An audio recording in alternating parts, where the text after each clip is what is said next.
आज की कहानी पृथ्वीपुर राज्य के महल में हो रही है, जहां युवराज सोमदत्त का राज्य तिलक हो रहा था। सोमदत्त इस राज्य के नए राजा बन रहे थे, लेकिन इस खुशी के मौके पर किसी तरह का उत्सव नहीं मनाया गया था। इसका कारण यह था कि कुछ दिन पहले ही युवराज सोमदत्त के पिता राजा यज्ञदत्त की मृत्यु हो गई थी। राजा की मृत्यु के बाद ही युवराज का राज तिलक किया गया था। राजा यज्ञदत्त की मृत्यु अचानक कैसे हो गई, इस बारे में किसी को कुछ नहीं पता था। राजा तो अभी सिर्फ 50 साल के ही थे। हर कोई हैरान था कि इतनी कम उम्र में अचानक राजा की मृत्यु कैसे हो गई। हालांकि रानी को लगता था कि इसके पीछे कोई षड्यंत्र है, लेकिन वह यह नहीं जानती थी कि यह कौन हो सकता है। स्वर्गीय राजा यज्ञदत्त के दरबार में कई मंत्री थे, लेकिन उनमें से उनका मंत्री जीवनलाल राजा का बहुत ही खास था। राजा उसे अपना दाहिना हाथ मानते थे। उसे राजा के मरने का बहुत दुख था। अब नए राजा सोमदत्त ने जब राजा गद्दी संभाल ली, तो उसने अपने पिता की मृत्यु को एक स्वाभाविक मृत्यु ही समझ लिया था। नए राजा ने अपनी राजगद्दी संभालते ही प्रजा की भलाई के काम करना शुरू कर दिया। स्वर्गीय राजा ने अपने बेटे सोमदत्त का विवाह पड़ोस के राज्य की राजकुमारी शीतल से तय कर दिया था, लेकिन उनके मरने के बाद यह शादी अधर में लटक गई थी। राजपुरोहित तो इस शादी को अपशकुन मान रहे थे, जबकि महारानी इस शादी को तोड़ देना चाहती थी। मंत्री जीवनलाल भी इस शादी को तोड़ने के पक्ष में था, लेकिन सभी की बातों को दरकिनार करते हुए युवराज सोमदत्त ने अपने पिता की बात रखी और राजकुमारी शीतल से विवाह कर लिया। राजकुमारी शीतल एक बहुत ही बुद्धिमान लड़की थी। वह राजा सोमदत्त को राजकाज के कार्यों में भी सुझाव दिया करती थी। सबसे बड़ी बात यह है कि राजकुमारी के पास एक पालतू तोता था, जो बहुत ही चतुर था। वह रानी से मनुष्य की तरह बातें करता था। एक दिन तोते ने रानी को सुझाव दिया कि वह राजा को अपने हाथ से खाना बनाकर खिलाए। राजा को कभी भी किसी दूसरे की बनाई हुई चीज न खाने दे, बल्कि अगर कभी ऐसा हुआ तो पहले उस खाने की जांच की जाए। तोते ने कहा, क्योंकि मुझे इस महल में षड्यंत्र की बू आ रही है, इसीलिए महारानी आप भी सचेत रहिए। अब क्योंकि रानी शीतल यह जानती थी कि राजा भोजन वाली बात पर राजी नहीं होंगे, वह अवश्य ही किसी का भी दिया हुआ भोजन खा लेंगे। तब रानी ने मन ही मन एक योजना बनाई। उसने राजा से कहा, मैं एक महात्मा जी के कहे के अनुसार एक व्रत रखने वाली हूँ। व्रत को पूरा करने के लिए मुझे खुद ही भोजन बनाना होगा और मुझे अगले 6 महीने तक अपने हाथ से बनाया हुआ भोजन ही खाना होगा। इसी बीच किसी का भी दिया हुआ आप कुछ भी नहीं खाएंगे, वरना मेरा व्रत भंग हो जाएगा और हमें फिर से 6 माह तक इसी तरह का व्रत करना होगा। यह उपाय भी रानी को तोते ने ही बताया था। रानी का यह सुझाव राजा सोमदत्त ने स्वीकार कर लिया और इस तरह वह अक्सर अपने पति को समझाती रहती कि बिना जांच किए आप कहीं पर भी खाना मत खाएगा। धीरे धीरे समय बीता। दोनों के विवाह को अब 4 वर्ष बीत चुके थे, लेकिन उनके यहाँ पर कोई संतान नहीं हुई। तब राजा का मंत्री जीवनलाल इस बात से चिंतित हुआ और राजा को सुझाव देते हुए कहने लगा, महाराज, विवाह के 1-2 साल के अंदर ही संतान उत्पन्न हो जानी चाहिए, मगर आपके विवाह को पूरे 4 वर्ष बीत चुके हैं, अभी तक आपके यहाँ पर कोई संतान नहीं हुई। मेरी मानिए तो सुल्तानपुर के वैद्य गजोधर को दिखा लीजिए, इससे अवश्य ही रानी को संतान हो जाएगी। मगर समस्या यह है कि वह वैद्य जी बहुत ही बूढ़े हैं और कहीं पर आते जाते नहीं, तो रानी जी को ही वहां पर जाना पड़ेगा, क्योंकि अपनी समस्या तो रानी ही उसे बता सकती है। राजा ने कहा, इसमें कौन सी बड़ी बात है, मैं रानी के तोते को आपके साथ भेज दूंगा। अपनी बात रानी तोते को बता देगी और तोता रानी की बात वैद्य जी को बता देगा। इस तरह से समस्या का हल निकल आएगा और बिना रानी के जाए वैद्य जी से दवा भी मिल जाएगी। मंत्री जीवनलाल कहने लगा, महाराज, मैं भी यही सोच रहा था, लेकिन आपसे कहने में मैं संकोच कर रहा था। दूसरे ही दिन मंत्री जी तोते को लेकर सुल्तानपुर के लिए निकल गए, मगर उसे सुल्तानपुर तो जाना ही नहीं था, क्योंकि सुल्तानपुर में ऐसा कोई भी वैद्य नहीं रहता था। मंत्री तो उस तोते को लेकर जंगल की तरफ निकल गया।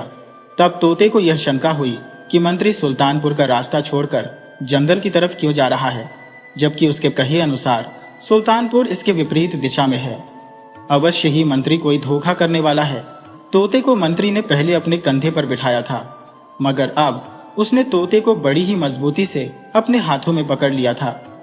तोता कहने लगा, मंत्री जी, सरा आप मुझे आजाद कर देंगे? मुझे जंगल में फल खाने की इच्छा हो रही है। बहुत दिन हो चुके, मैं जंगल के फल खाना चाहता हूँ। इसके बाद हम आगे चलेंगे। मंत्री कहने लगा, तोता, आज मैं तुझे ऐसा फल खिलाऊंगा कि तू फिर कभी उड़ने के काबिल नहीं रह जाएगा। तू बहुत ही रानी का रक्षक बनता है। तेरी बुद्धि के कारण ही रानी बहुत ही होशियार बनती है। तोता कहने लगा, मंत्री जी, यह आप क्या कहते हैं? मैं कोई होशियार नहीं हूं। होशियार तो आप हैं। मैं तो एक साधारण तोता हूं। कोई भी मुझे पालता है, भोजन देता है, मैं तो उसी के गुण गाता हूं। अगर आप ऐसा करेंगे तो मैं आपके गुण गाऊंगा। अरे, मुझे कौन सा राजा बनना है जो मैं रानी का बनकर रहूं? आप चाहें तो आज से मैं आपके साथ ही चलूंगा, आपके ही गुण गाऊंगा। मंत्री कहने लगा, अरे तोते, तेरी गर्दन मेरी मुट्ठी में जकड़ी है, फिर भी तू चतुराई दिखाने से बाज नहीं आता।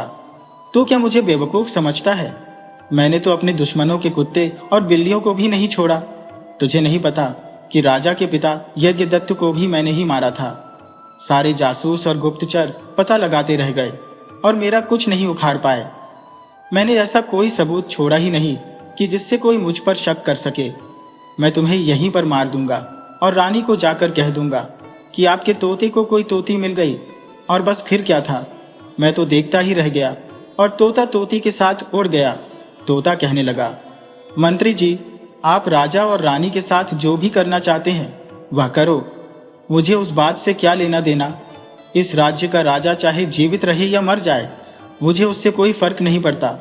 मैं तो बस भोजन से मतलब रखता हूँ। आप चाहे तो मैं रानी के पास नहीं जाऊंगा। मैं आपसे वादा करता हूँ कि मैं जंगल से वापस महल में नहीं जाऊंगा। मेरी यही इच्छा है कि आप राजा बने और मैं अपनी आंखों से आपको राजा बनते हुए देखूं। मंत्री बोला, तो ठीक है, तो कहता है तो मैं तुझे जिंदा रखूंगा ताकि तू मुझे राजा बनते हुए देख सके। मैं तुझे मारूंगा नहीं, परंतु मैं तुझे उड़ने के लायक भी नहीं छोड़ूंगा। इतना कहकर मंत्री ने तोते के पंख तोड़ दिए और उसे जंगल में झाड़ियों में फेंक दिया और फिर वह जंगल में आगे बढ़ गया। जंगल में वहीं पर एक गवाला अपनी गाय चरा रहा था। वह उस वक्त पेड़ पर चढ़कर यह सब कुछ तमाशा देख रहा था। उसने तोता और मंत्री को बातें करते हुए भी देख लिया था। उनकी सारी बातें उसने सुन ली थी। उसने तो पहली बार बोलने वाला और मनुष्य की तरह बात करने वाला तोता देखा था। मंत्री के वहां से चले जाने के बाद वह गवाला पेड़ से उतरकर उन झाड़ियों के पास आया जहां पर वह तोता घायल अवस्था में पड़ा हुआ था। अपने पास उस गवाले को देखकर तोता कहने लगा, भैया, मेरी थोड़ी सी मदद कर दो। उस निर्दय मंत्री ने मुझे अधमरा करके यहां पर छोड़ दिया है। मेरे पंख तोड़ डाले। अगर तुम चाहो तो मैं बिल्कुल ठीक हो सकता हूं, और वह भी इसी क्षण। तुम इन झाड़ियों की पत्तियों का रस निकालकर मेरे पंखों पर लगा दो तो मैं फिर से ठीक हो जाऊंगा। गवाला कहने लगा कि मैं तेरे लिए ऐसा क्यों करूं? तोते ने कहा, तुम मुझे एक दयावान आदमी लगते हो। तुम मुझे ठीक कर दो, उसके बदले में तुम जो भी कहोगे मैं वही करूंगा। आज से मैं तुम्हारा नौकर बनकर रहूंगा। गवाला बोला, ठीक है, अगर ऐसी बात है तो ठीक होने के बाद तुम हमेशा मेरे साथ ही रहना। तोते की जान इस समय मुश्किल में फंसी हुई थी। वह तो बस सबसे पहले ठीक होना चाहता था। तोते ने मान लिया, भाई, मैं हमेशा तुम्हारे साथ रहूंगा, तुम्हारा साथ कभी नहीं छोड़ूंगा।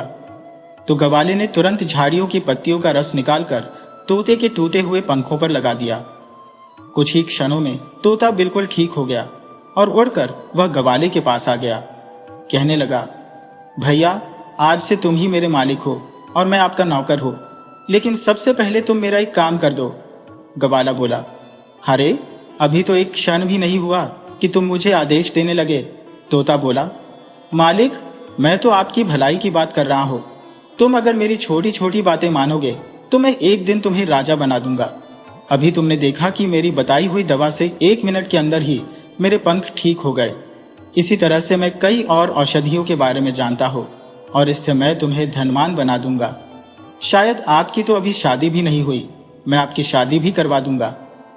गवाला बेचारा सीधा साधा आदमी था। वह बोला, तुम साफ साफ क्यों नहीं कहते कि अब तुम मेरे मालिक हो और मैं तुम्हारा नौकर हूं? चलो, मैं तुम्हें अपना मालिक बना लेता हूँ, क्योंकि तुम्हारे मालिक बनने में भी मेरी भलाई है। लेकिन देखना, भला करते करते कहीं तुम मेरा बुरा मत कर देना। तोते ने कहा, भाई, आपने मेरी जान बचाई है और अब मेरा फर्ज है कि मैं आपकी भलाई का काम करूं। गवाले ने कहा, अच्छा, तो बताओ कि मुझे अब क्या करना है। तोता बोला, तो भाई, उस मंत्री का चुपचाप पीछा करना है, उसकी गतिविधियों पर नजर रखो। मैं भी तुम्हारे साथ हूं। आगे क्या करना है वह मैं तुम्हें बाद में बताऊंगा। गवाला उस तोते की बात मानकर मंत्री का पीछा करने लगा। मंत्री जंगल के काफी अंदर आ चुका था। गवाले को समझ नहीं आ रहा था कि मंत्री आखिर कहां जा रहा है। तब तोते ने बताया, मंत्री का असली मकसद तो मुझे पता नहीं, लेकिन वह रानी के लिए पुत्र प्राप्ति की दवा लेने के लिए निकला था। गवाला पूछने लगा, तुम कैसे जानते हो कि मंत्री रानी के लिए दवा लेने के लिए जा रहा था? तोते ने कहा, भाई, यह सब बातें मैं आपको बाद में आराम से बता दूंगा, परंतु अभी तो तुम मंत्री का पीछा करो। गवाला समझ गया कि मंत्री बूढ़े वैद्य अक्कीचंद के पास जा रहा है, क्योंकि वह वैद्य जड़ी बूटियों की खोज करने के लिए जंगल के अंदर ही अपनी बेटी के साथ झोपड़ी बनाकर रहता है। गवाला भी कई बार उनके पास औषधि लेने के लिए आया था। गांव के अधिकतर लोग वैद्य जी के पास दवा लेने के लिए आते थे, क्योंकि उनकी दवा जादू की तरह काम करती थी। गवाला सीधे वैद्य अक्कीचंद के घर की तरफ चल दिया। घर क्या था, एक झोपड़ी थी। गवाला वैद्य जी के घर के बाहर छुपकर खड़ा हो गया, जबकि मंत्री घर के अंदर वैद्य अक्कीचंद से बातें कर रहा था। थोड़ी ही दूरी पर वैद्य की बेटी रत्ना खड़ी थी। मंत्री बात तो वैद्य से कर रहा था, मगर उसकी नजर वैद्य की बेटी पर थी। वैद्य की बेटी रत्ना भी समझ गई थी कि इस मंत्री की नीयत ठीक नहीं है। मंत्री वैद्य से कहने लगा, आप महारानी के लिए कोई ऐसी दवा बना दो कि वह सदा के लिए बांझ बनकर रह जाए, उसे कभी भी कोई संतान पैदा ना हो। वैद्य बोला, मंत्री जी, भला मैं ऐसे कैसे कर सकता हूँ? मेरा काम तो लोगों का भला करना है, मैं किसी को गलत दवा नहीं दे सकता।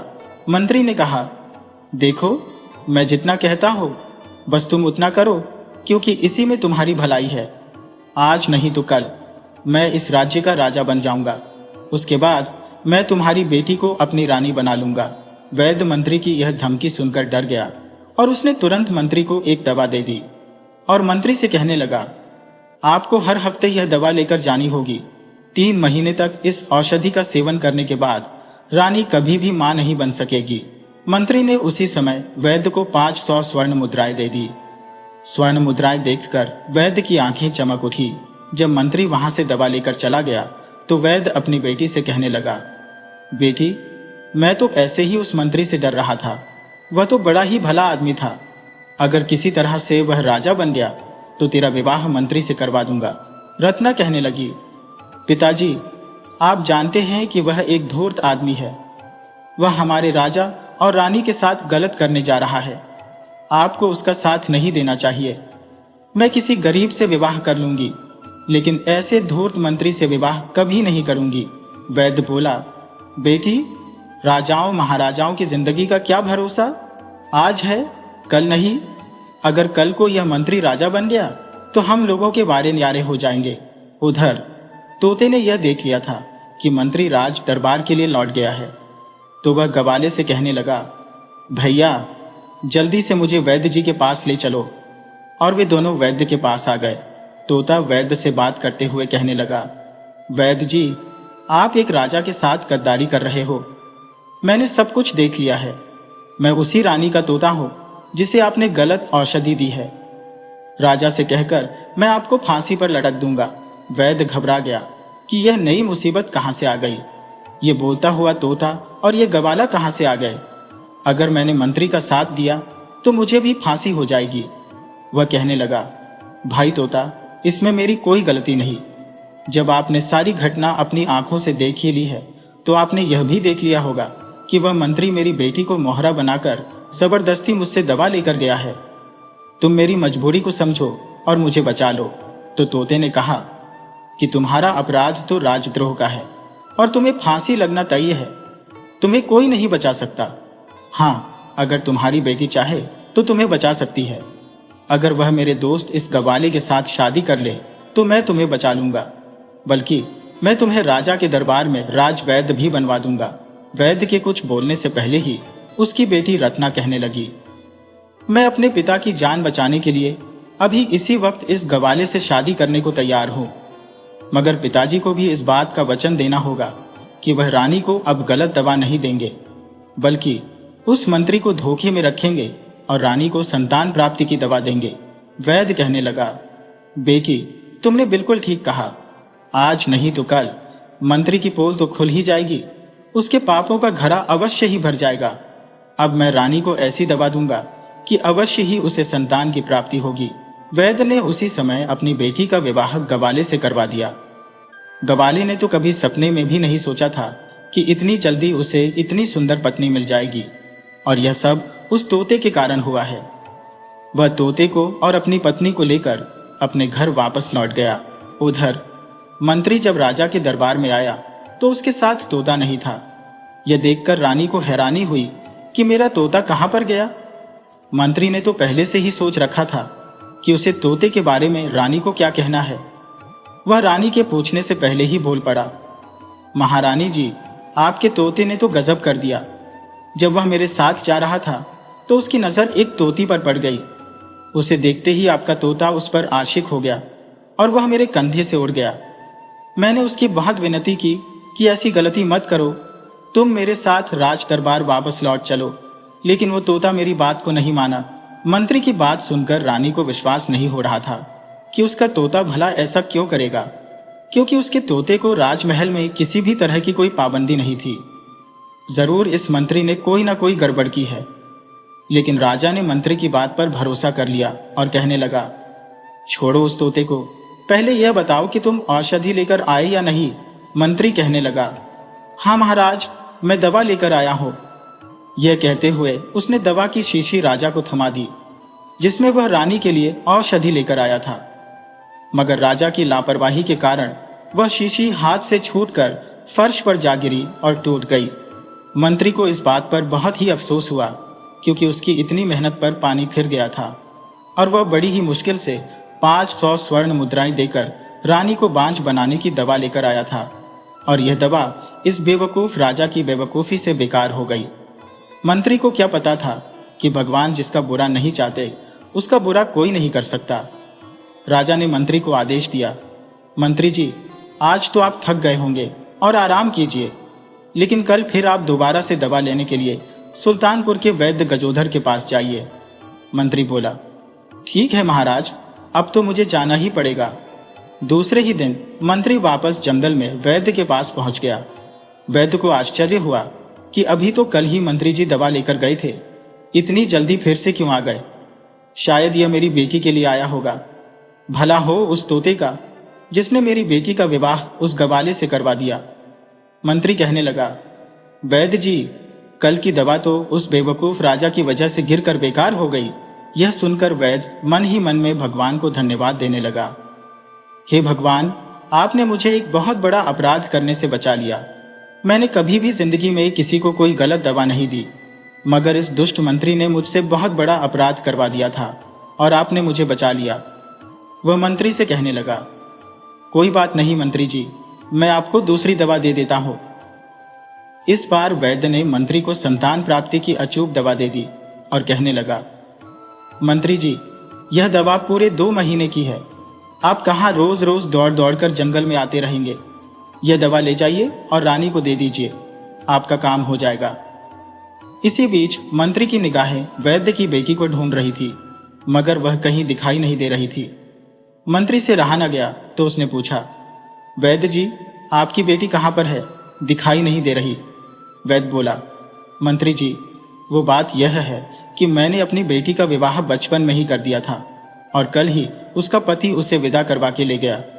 अब क्योंकि बेटी सयानी हो गई थी, इसीलिए मैं उसे मना नहीं कर सका। मंत्री बोला, अरे वैद्य जी, अभी तो आपकी बेटी की उम्र ही क्या थी, ये आपने ठीक नहीं किया। मंत्री बेचारा उदास होकर वहां से दरबार लौट आया। अब दोबारा राजा ने कोई गलती नहीं की और बड़ी सावधानी से वह दवा लेकर उसने रानी को दे दी। अब राजा रोज अपने हाथों से ही वह दवा रानी को देता था। वैसे तो रानी उस दवा को पीना नहीं चाहती थी, लेकिन राजा का मन रखने के लिए वह दवा को पीने लगी। 1 महीने के बाद रानी को यह एहसास होने लगा कि वह गर्भवती हो गई है।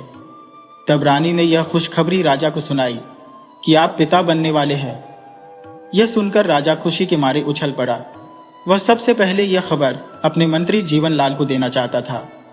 उसने मंत्री को दरबार में बुलाया और राजा कहने लगा, मंत्री जी, आपने तो कमाल ही कर दिया। आपकी लाई हुई दवा की वजह से मैं अब पिता बनने वाला हूँ। आपने तो वह कर दिखाया जो आज तक कोई दूसरा मंत्री नहीं कर सका। मैं आपसे बहुत ही खुश हूँ और आपको इनाम देना चाहता हूँ। राजा ने उसी वक्त मंत्री को 5000 स्वर्ण मुद्राएं इनाम में दे दी और फिर राजा कहने लगा, मंत्री जी, इस इनाम का हकदार तो वो वैद्य गजोधर भी है जिसकी दवा की वजह से रानी गर्भवती हुई है। इसीलिए उसे भी आप मेरी तरफ से 5000 स्वर्ण मुद्राएं इनाम में दे दीजिएगा। ये कहते हुए राजा ने एक और थैली मंत्री को थमा दी। राजा की बात सुनकर मंत्री के सारे मंसूबों पर पानी फिर गया था। कहां तो वह रानी को बांझ बनाने के लिए चला था और कहां पर अब रानी गर्भवती हो चुकी थी। उसके लिए तो यह खबर बड़ी ही मनहूस थी, मगर राजा को दिखाने के लिए वह बनावटी खुशी जाहिर कर रहा था, जबकि उसके दिल में तो आग धधक रही थी। वह तो वैद्य अक्कीचंद की हत्या करने के लिए तैयार था।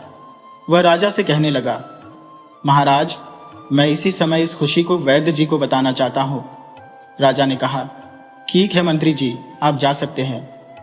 मंत्री को वैद्य पर बहुत ही गुस्सा था। यह सोचकर वह जंगल की तरफ निकल गया। उसके हाथ में एक तलवार थी। वहां से गुजरते हुए उसे तोते ने देख लिया था और वह गवाले से कहने लगा, भाई, आज तुम्हारे ससुर की जान खतरे में है। वह दुष्ट मंत्री उन्हें मार डालेगा। तुम्हें उनकी जान बचानी चाहिए। गवाले ने कहा, अरे भाई, मैं भला उस मंत्री का सामना कैसे कर सकता हूं? तुमने देखा नहीं कि उसके हाथों में नंगी तलवार थी और उसके सिर पर खून सवार था। तोते ने कहा, अरे, जब अपने परिवार पर कोई मुसीबत आए तो आदमी को अपनी जान की बाजी लगा देनी चाहिए। आपके पास तो यह मजबूत लाठी है। आप इस लाठी से मंत्री के पैर पर हमला कर दीजिएगा तो फिर वह आपका कुछ नहीं बिगाड़ पाएगा। अपने आप पर भरोसा रखो और वही करो जो मैंने आपसे कहा। इस तरह से गवाला मंत्री के पीछे पीछे चल पड़ा। मंत्री जब वैद्य के पास पहुंचा तो उसे भला बुरा कहने लगा, वैद्य, तूने मुझे धोखा दिया है। मैंने तुझसे कहा था कि रानी को बांझ करने की दवा देना, लेकिन तूने तो उसे संतान प्राप्ति की दवा दे दी। आज मैं तुझे जीवित नहीं छोड़ूंगा। तभी तोते ने गवाले को इशारा किया और उसी वक्त गवाले ने एक जोरदार लाठी मंत्री को जड़ दी। अचानक हुए इस हमले के कारण मंत्री संभल न सका। उसे इस हमले की कोई जानकारी नहीं थी। उसे नहीं पता था कि कोई उसका पीछा कर रहा है और मंत्री की तलवार दूर जा गिरी। इसके बाद गवाले ने लाठी से मंत्री की खूब पिटाई की। मंत्री की सारी हेकड़ी निकल गई और वह अपनी जान बचाने की दुहाई देने लगा। इसके बाद गवाले ने उसे चेतावनी देते हुए कहा, अगर तुम दोबारा कभी इस जंगल में दिखाई दिए तो मैं तुम्हें जान से मार डालूंगा। मंत्री किसी तरह से अपनी जान बचाकर वहां से भागा और सीधा राजा के पास पहुंच गया। राजा से कहने लगा, महाराज, मैंने आपका दिया हुआ इनाम वह 5000 अशर्फिया वैद्य गजोधर को देने के लिए जा रहा था, परंतु रास्ते में एक गवाला मिल गया जो कि एक लुटेरा है।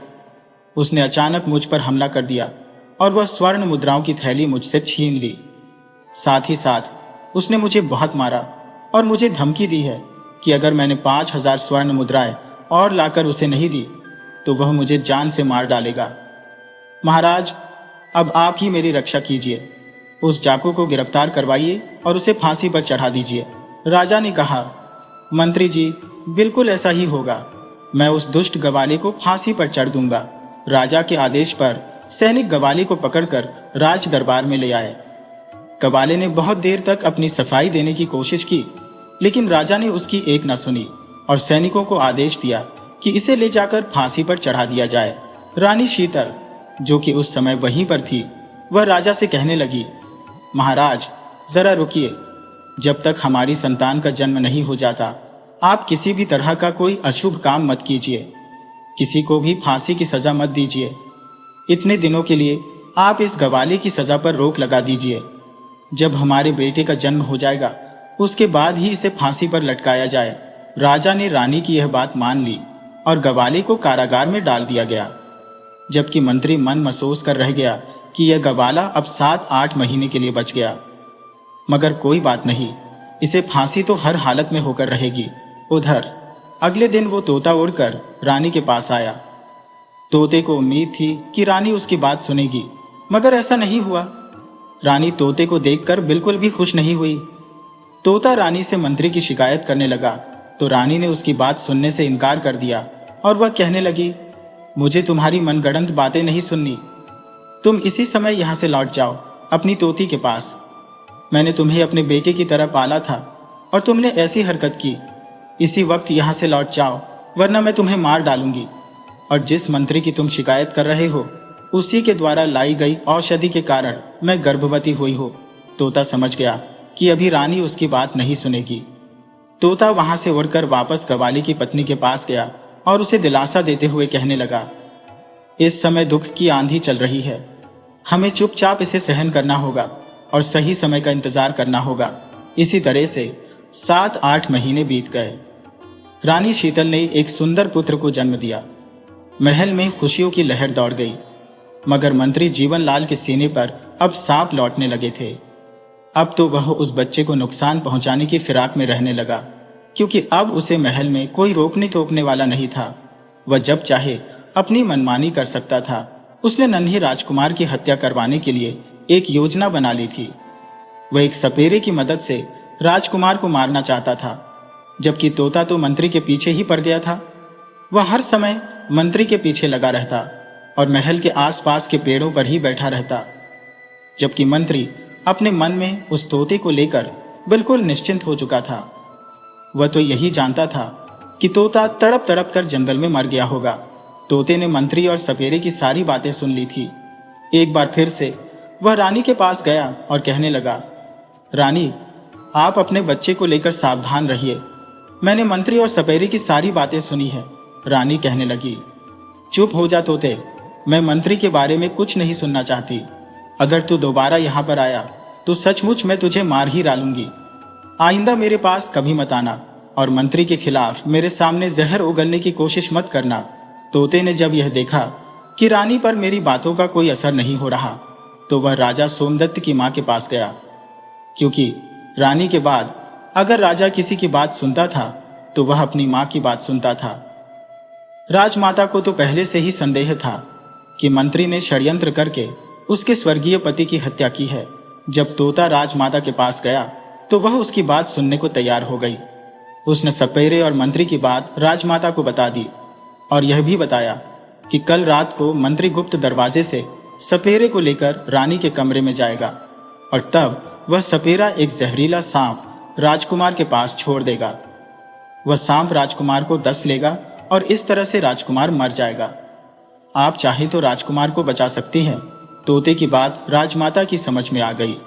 वह दूसरे दिन रात के समय राजा के पास गई और कहने लगी, बेटा, मैं तुम्हें कुछ दिखाना चाहती हूँ, मेरे साथ चलो। और फिर वह राजा को लेकर दरवाजे के पीछे छुप गई। राजा को समझ में नहीं आ रहा था कि यह सब क्या हो रहा है। राजमाता को यह क्या हो गया और यह मुझे क्या दिखाना चाहती है। लेकिन फिर भी वह अपनी मां के साथ चलने को तैयार हो गया। वो दोनों चुपचाप दरवाजे के पीछे खड़े हो गए और देखते रहे। थोड़ी ही देर के बाद राजा ने देखा कि उसका मंत्री जीवनलाल एक सपेरे को लेकर महल में आ गया। वह दबे पांव सबसे छुपते छुपाते रानी के कमरे की तरफ जा रहा था और तभी सपेरे ने एक सांप निकालकर रानी के कमरे में छोड़ दिया और फिर मंत्री और सपेरा वहां से भागने की कोशिश करने लगे। यह देखकर राजा ने तुरंत दौड़कर मंत्री को पकड़ लिया और आवाज लगाकर पहरेदार को वहां पर इकट्ठा कर लिया। इसके बाद मंत्री और सपेरे को गिरफ्तार कर लिया गया। उधर रानी चिल्ला रही थी, क्या कोई है? मेरे बेटे को सांप ने डस लिया है। यह सुनते ही महल में भगदड़ मच गई। किसी को कुछ भी समझ में नहीं आ रहा था कि आखिर यह क्या हो गया और अब क्या किया जाए, नन्हे राजकुमार को कैसे बचाया जाए। तभी तोता वहां पर उड़ता हुआ आया और रानी के पास गया। कहने लगा, महारानी, आप घबराइए मत, राजकुमार को कुछ नहीं होगा, लोग राजकुमार को बचा लेंगे। मुझे इस हमले के बारे में पहले से ही पता था, इसीलिए मैंने वैद्यराज आकीचंद को महल के बगीचे में छुपा रखा है। और फिर तोता जल्दी से वैद्य को रानी के पास बुला लाया। वैद्य ने राजकुमार को एक दवा पिला दी और बोला, अब निश्चिंत रहिए, राजकुमार को कुछ नहीं होगा। तोते ने रानी को बताया, महारानी जी, इन्हीं वैद्य जी की वजह से आपको संतान प्राप्ति हुई है। और तब तोते ने शुरू से लेकर आखिर तक मंत्री के सारे कारनामे राजा और रानी को बता दिए। उन्हें यह भी बताया कि गवाला तो बिल्कुल निर्दोष है, और जो वैद्य राज जी को देने के लिए 5000 स्वर्ण मुद्राएं आपने दी थी, वो तो मंत्री जी ने अपने घर पर ही रखी है।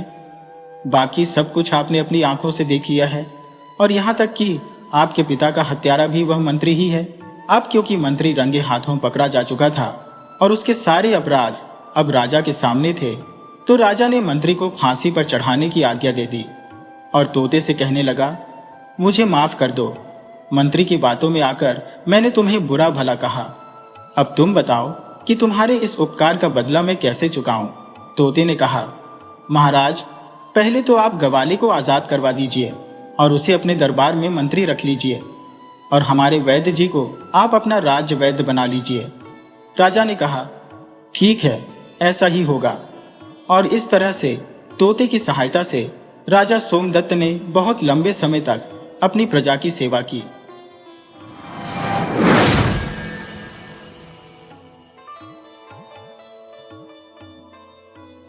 शहजादा सिकंदर कोई साधारण राजकुमार नहीं था। उसकी बहादुरी, दिलेरी और अच्छे व्यवहार की वजह से लोग उसे बहुत पसंद करते थे। उसकी आंखों में एक खास चमक थी जो किसी को भी अपनी ओर खींच लेती थी। हर महफिल में उसकी मौजूदगी सबसे अलग होती थी, लेकिन उसे कभी किसी खूबसूरत लड़की की तरफ आकर्षण महसूस नहीं हुआ। यह सब तब बदला जब वह पहली बार शुमाला से मिला।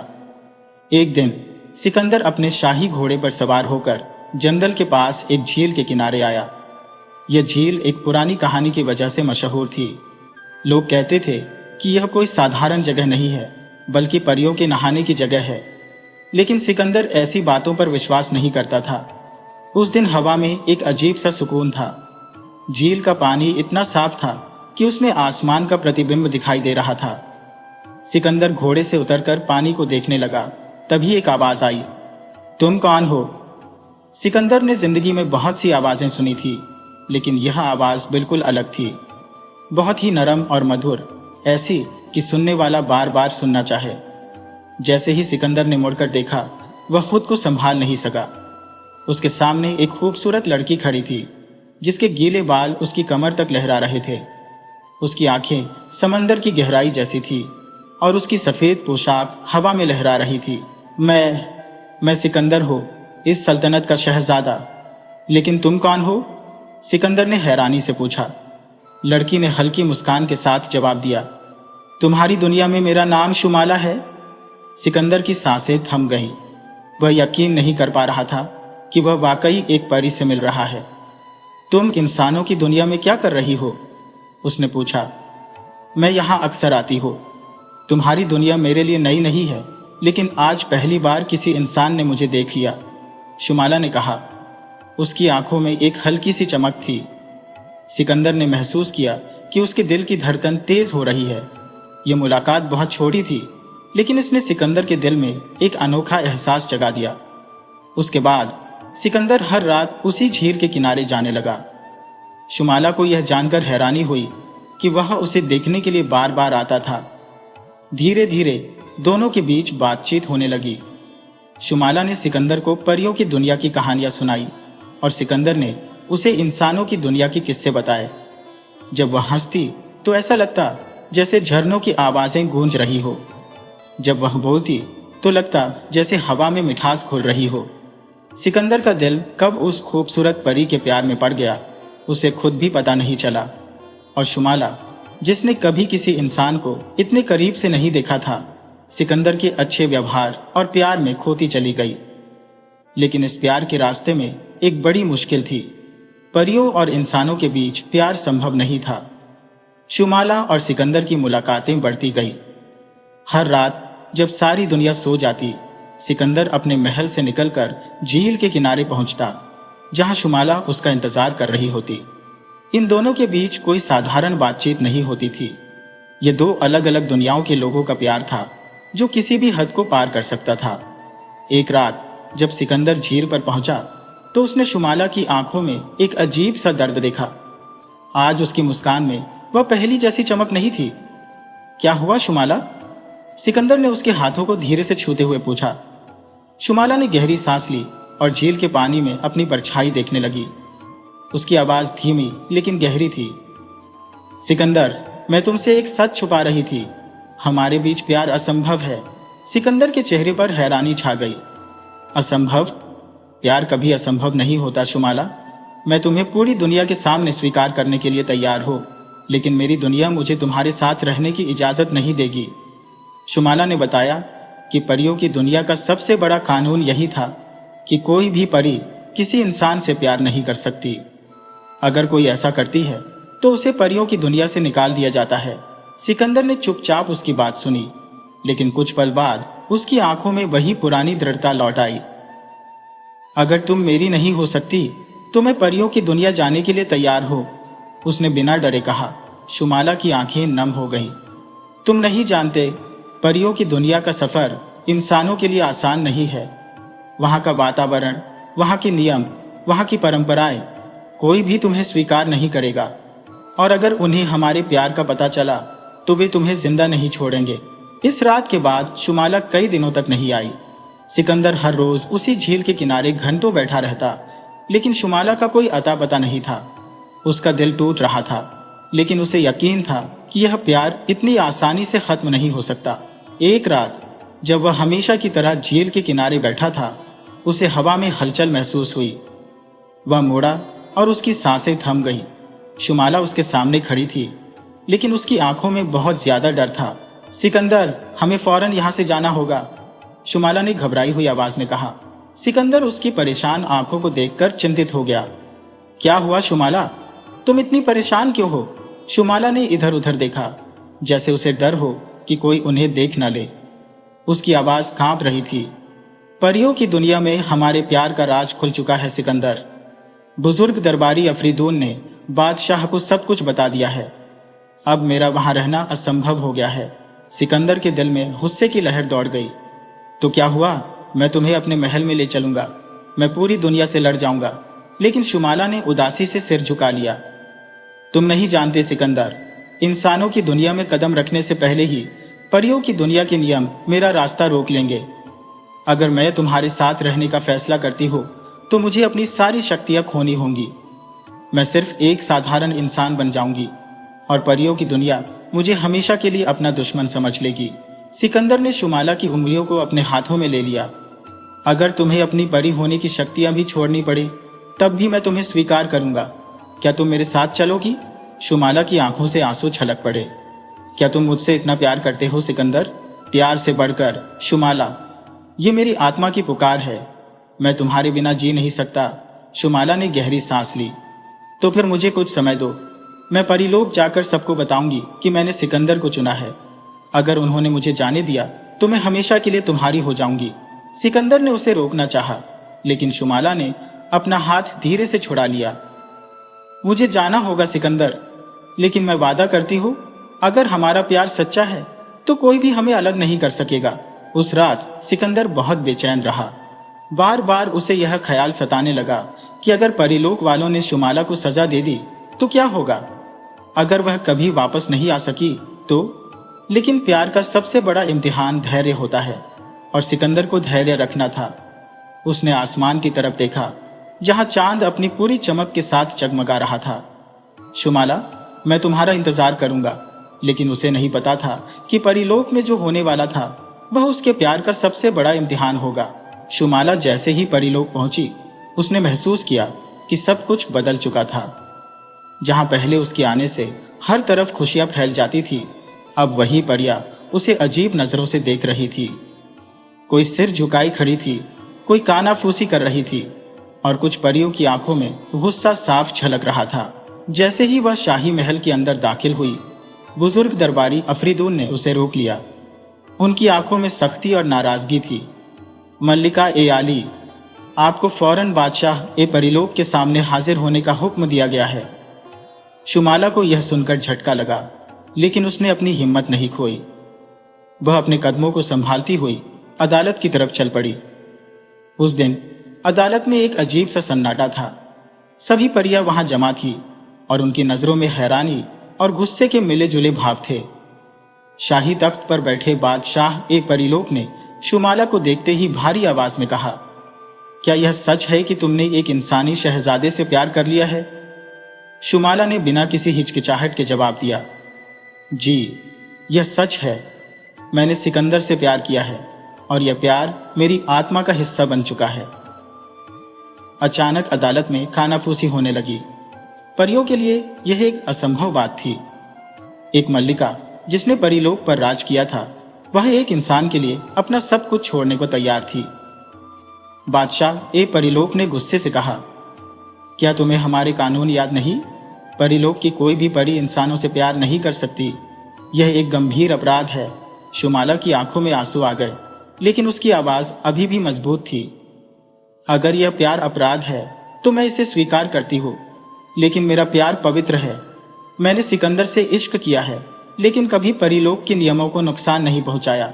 अफरीदून आगे बढ़े और बोले, लेकिन तुम्हारा इस तरह इंसानों की दुनिया में जाना हमारे कानूनों के खिलाफ है। इसकी सजा सिर्फ एक है, या तो तुम अपना प्यार छोड़ दो या फिर परीलोक को हमेशा के लिए छोड़ने के लिए तैयार हो जाओ। यह सुनकर अदालत में खामोशी छा गई। हर कोई शुमाला को देख रहा था। क्या वह परीलोक छोड़ने का फैसला करेगी? क्या वह अपने प्यार के लिए हर हद पार करने को तैयार होगी? शुमाला ने अपनी चमकती हुई आंखों से सबकी तरफ देखा, फिर उसने अपनी आंखें बंद कर ली। उसकी पूरी जिंदगी, उसकी मल्लिकाएं, उसका राज, सब कुछ एक तरफ और सिकंदर का प्यार एक तरफ। उसने गहरी सांस ली, फिर धीमी लेकिन पूरे यकीन के साथ कहा, मैं अपने प्यार को नहीं छोड़ सकती। मैं परीलोक छोड़ने के लिए तैयार हूं। अचानक परीलोक की हवा में हलचल मच गई। परियां हैरान रह गईं। अदालत में कानाफूसी तेज हो गई और बादशाह ए परीलोक की आंखों में मायूसी झलकने लगी। तुम्हें इसका अंजाम मालूम है शुमाला? बादशाह की आवाज धीमी लेकिन भारी थी। जी, मुझे सब मालूम है, लेकिन मेरी आत्मा की किस्मत लिखी जा चुकी है। अब मैं परीलोक की मल्लिका नहीं, बल्कि एक इंसान के इश्क में गिरफ्तार लड़की हो, शुमाला ने कहा। बादशाह ए परीलोक ने एक गहरी सांस ली, फिर अपना हाथ उठाया। अचानक हवाओं में एक अजीब सा जादू पैदा होने लगा।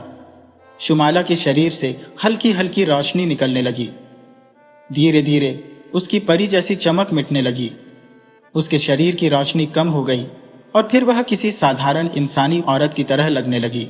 शुमाला अब एक परी नहीं रही, वह इंसानों की तरह बन चुकी थी।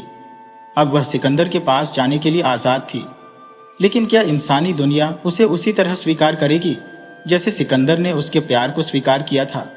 शुमाला ने जैसे ही अपनी आंखें खोली, उसे महसूस हुआ कि वह अब पहले जैसी नहीं रही। उसके शरीर से निकलने वाली चांदनी जैसी रोशनी गायब हो चुकी थी। अब वह हवाओं में नहीं उड़ सकती थी, न ही उसके शरीर में वही परियों वाली हल्की फुर्ती थी। अब वह एक साधारण इंसान की तरह थी, कमजोर, नाजुक और इस दुनिया के नियमों के मुताबिक। सिकंदर उसी झील के किनारे बेचैनी से टहल रहा था। शुमाला उसके पास आई। उसकी आंखों के नीचे हल्की सी लालिमा थी और वह किसी साधारण इंसानी लड़की की तरह कांप रही थी। सिकंदर ने उसे अपने हाथों में संभाला और उसके चेहरे को अपने दोनों हाथों में लेकर पूछा, तुम ठीक तो हो? शुमाला की आंखों में आंसू आ गए। वह धीमी आवाज में बोली, मैं अब परी नहीं रही सिकंदर। मैंने अपनी सल्तनत, अपनी पहचान सब छोड़ दिया, सिर्फ तुम्हारे लिए। सिकंदर ने उसे अपने सीने से लगा लिया। तुम्हें परी होने की जरूरत नहीं शुमाला, मेरे लिए तुम हमेशा मेरी हूर जैसी ही रहोगी। सिकंदर शुमाला को लेकर अपने महल पहुंचा, लेकिन इंसानी दुनिया में एक परी का आना कोई छोटी बात नहीं थी। शाही महल में जैसे ही खबर पहुंची कि शहजादा सिकंदर एक अजनबी लड़की को अपने साथ लाया है, वहां तुरंत कानाफूसी होने लगी। ये लड़की कौन है? कहीं शहजादा इस पर मोहित तो नहीं हो गया? ये कोई जादूगरनी तो नहीं? सिकंदर की मां मल्लिका नूरजहां को जब यह खबर मिली तो उनके चेहरे पर नाराजगी की रेखाएं उभर आई। वह अपने खास कमरे में बैठी सोच रही थी, एक अजनबी लड़की जो न हमारे इलाके की है न हमारे खानदान की, सिकंदर इसे यहाँ क्यों लाया है? उनके वजीरों ने उन्हें समझाने की कोशिश की, हुजूर, यह अच्छा नहीं होगा कि शहजादा इस लड़की को अपनी बीवी बनाए। ये कौन है? कहां से आई है? इसका कोई पता नहीं, लेकिन मल्लिका नूरजहां को अपने बेटे पर पूरा भरोसा था। उन्होंने सिर्फ एक आदेश दिया, पहले इस लड़की के बारे में पूरी जानकारी इकट्ठा करो। अगर यह वाकई सिकंदर की मोहब्बत के लायक है तो फिर देखा जाएगा। अब शुमाला के लिए सबसे बड़ा इम्तिहान शुरू होने वाला था। क्या इंसानी दुनिया उसे अपनाएगी? क्या सिकंदर का खानदान उसे स्वीकार करेगा? या फिर यह प्यार इंसानी साजिशों और दुनियावी बाधाओं का शिकार हो जाएगा? शुमाला अब परीलोक की मल्लिका नहीं थी। वह अब एक साधारण इंसानी लड़की की तरह थी, कमजोर, नाजुक और हर उस एहसास से गुजर रही थी जिसका अनुभव उसे पहले कभी नहीं हुआ था। सिकंदर के साथ रहकर उसे सुकून तो था, लेकिन इंसानी दुनिया की साजिशों और परंपराओं से वह अनजान थी। सिकंदर अपने प्यार को किसी से छुपाना नहीं चाहता था। वह चाहता था कि पूरी दुनिया को बताए कि शुमाला सिर्फ उसकी है। लेकिन शाही महल में कदम रखते ही शुमाला ने महसूस किया कि यह दुनिया उससे बहुत अलग है। महल की सख्त और गंदी साजिशें, सिकंदर के दरबारियों की घूरती हुई नजरें और मल्लिका नूरजहां की खामोश निगाहें, यह सब शुमाला के लिए नया था। शाही खानदान की औरतें उसे आलोचनात्मक नजरों से देख रही थी। एक वजीर, आजादी ने धीमी आवाज में कहा, कोई बता सकता है कि यह लड़की कहां से आई है? कौन है यह? दूसरे ने जवाब दिया, कहते हैं शहजादा इसे जंगल से लेकर आया है। सुना है यह कोई साधारण लड़की नहीं है, लेकिन जो भी हो शहजादी बनने के काबिल तो नहीं लगती। शाही महल के आलीशान दीवान एक खास में मल्लिका नूरजहां अपने तख्त पर बैठी थी। उनके चेहरे पर गंभीरता थी, लेकिन आंखों में सवाल झलक रहे थे। उनके चारों तरफ वजीर और कनीजें खड़ी थी। सिकंदर ने शुमाला का हाथ पकड़ते हुए कहा, अम्मी जान, यह शुमाला है। मैंने इससे प्यार किया है और मैं इसे अपनी बीवी बनाना चाहता हूँ। महल में एक सन्नाटा छा गया। किसी ने कभी सोचा भी नहीं था कि शाही खानदान का वारिस एक अनजान लड़की को अपने साथ लाएगा। यह खबर मल्लिका नूरजहां तक भी पहुंची। उन्होंने शाही दीवान में शुमाला को बुलाया और सख्त आवाज में पूछा, तुमने हर इम्तिहान में कामयाबी हासिल की, लेकिन हम तुम्हारे अतीत से अब तक अनजान हैं। तुमने हमें यह नहीं बताया कि तुम्हारा असली संबंध किससे है। शुमाला को इस साजिश का अंदाजा था, लेकिन उसने गुस्से में आने के बजाय शांति से जवाब दिया, मल्लिका आलिया, मैं अपने प्यार के लिए अपनी पहचान छोड़ आई हूँ। मैं सिर्फ सिकंदर के लिए आई हूँ, किसी साजिश के लिए नहीं। सिकंदर को यह बात बहुत बुरी लगी कि लोग शुमाला पर शक कर रहे हैं। उसने गुस्से से दरबारियों की तरफ देखा और कहा, शुमाला का अतीत क्या है इससे फर्क नहीं पड़ता। वह अब मेरी मोहब्बत और मेरे खानदान का हिस्सा है। अगर कोई यह सोच रहा है कि मैं इस शादी से पीछे हट जाऊंगा तो वह गलत फहमी में है। लेकिन मल्लिका नूरजहां को यह जवाब काफी नहीं लगा। उन्होंने सख्त लहजे में कहा, हमारी सल्तनत में कोई भी रिश्ता इतनी आसानी से नहीं होता। अगर यह सच्चा रिश्ता है तो इसे एक आखिरी इम्तिहान से गुजरना होगा। मल्लिका ने शुमाला को देखा और कहा, तुम्हें शाही कसम खानी होगी कि तुम जो कुछ कह रही हो वह हकीकत है। अगर तुम झूठ बोल रही हो तो यह रिश्ता यही खत्म हो जाएगा। महल में सन्नाटा छा गया। अब शुमाला के सामने एक नया इम्तिहान था। क्या वह इस शाही कसम को पूरा कर पाएगी या फिर कोई नई साजिश उसके प्यार को बर्बाद करने की कोशिश करेगी?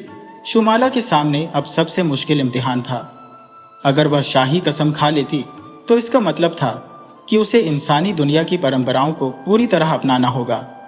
लेकिन अगर उसने कसम से इनकार किया तो यह शादी रुक सकती थी। महल में खामोशी थी। सबकी निगाहें शुमाला पर जमी थी। मल्लिका नूरजहां ने ठहरी हुई आवाज में कहा, शुमाला, अगर तुम सच्ची हो तो इस कसम से डर क्यों रही हो?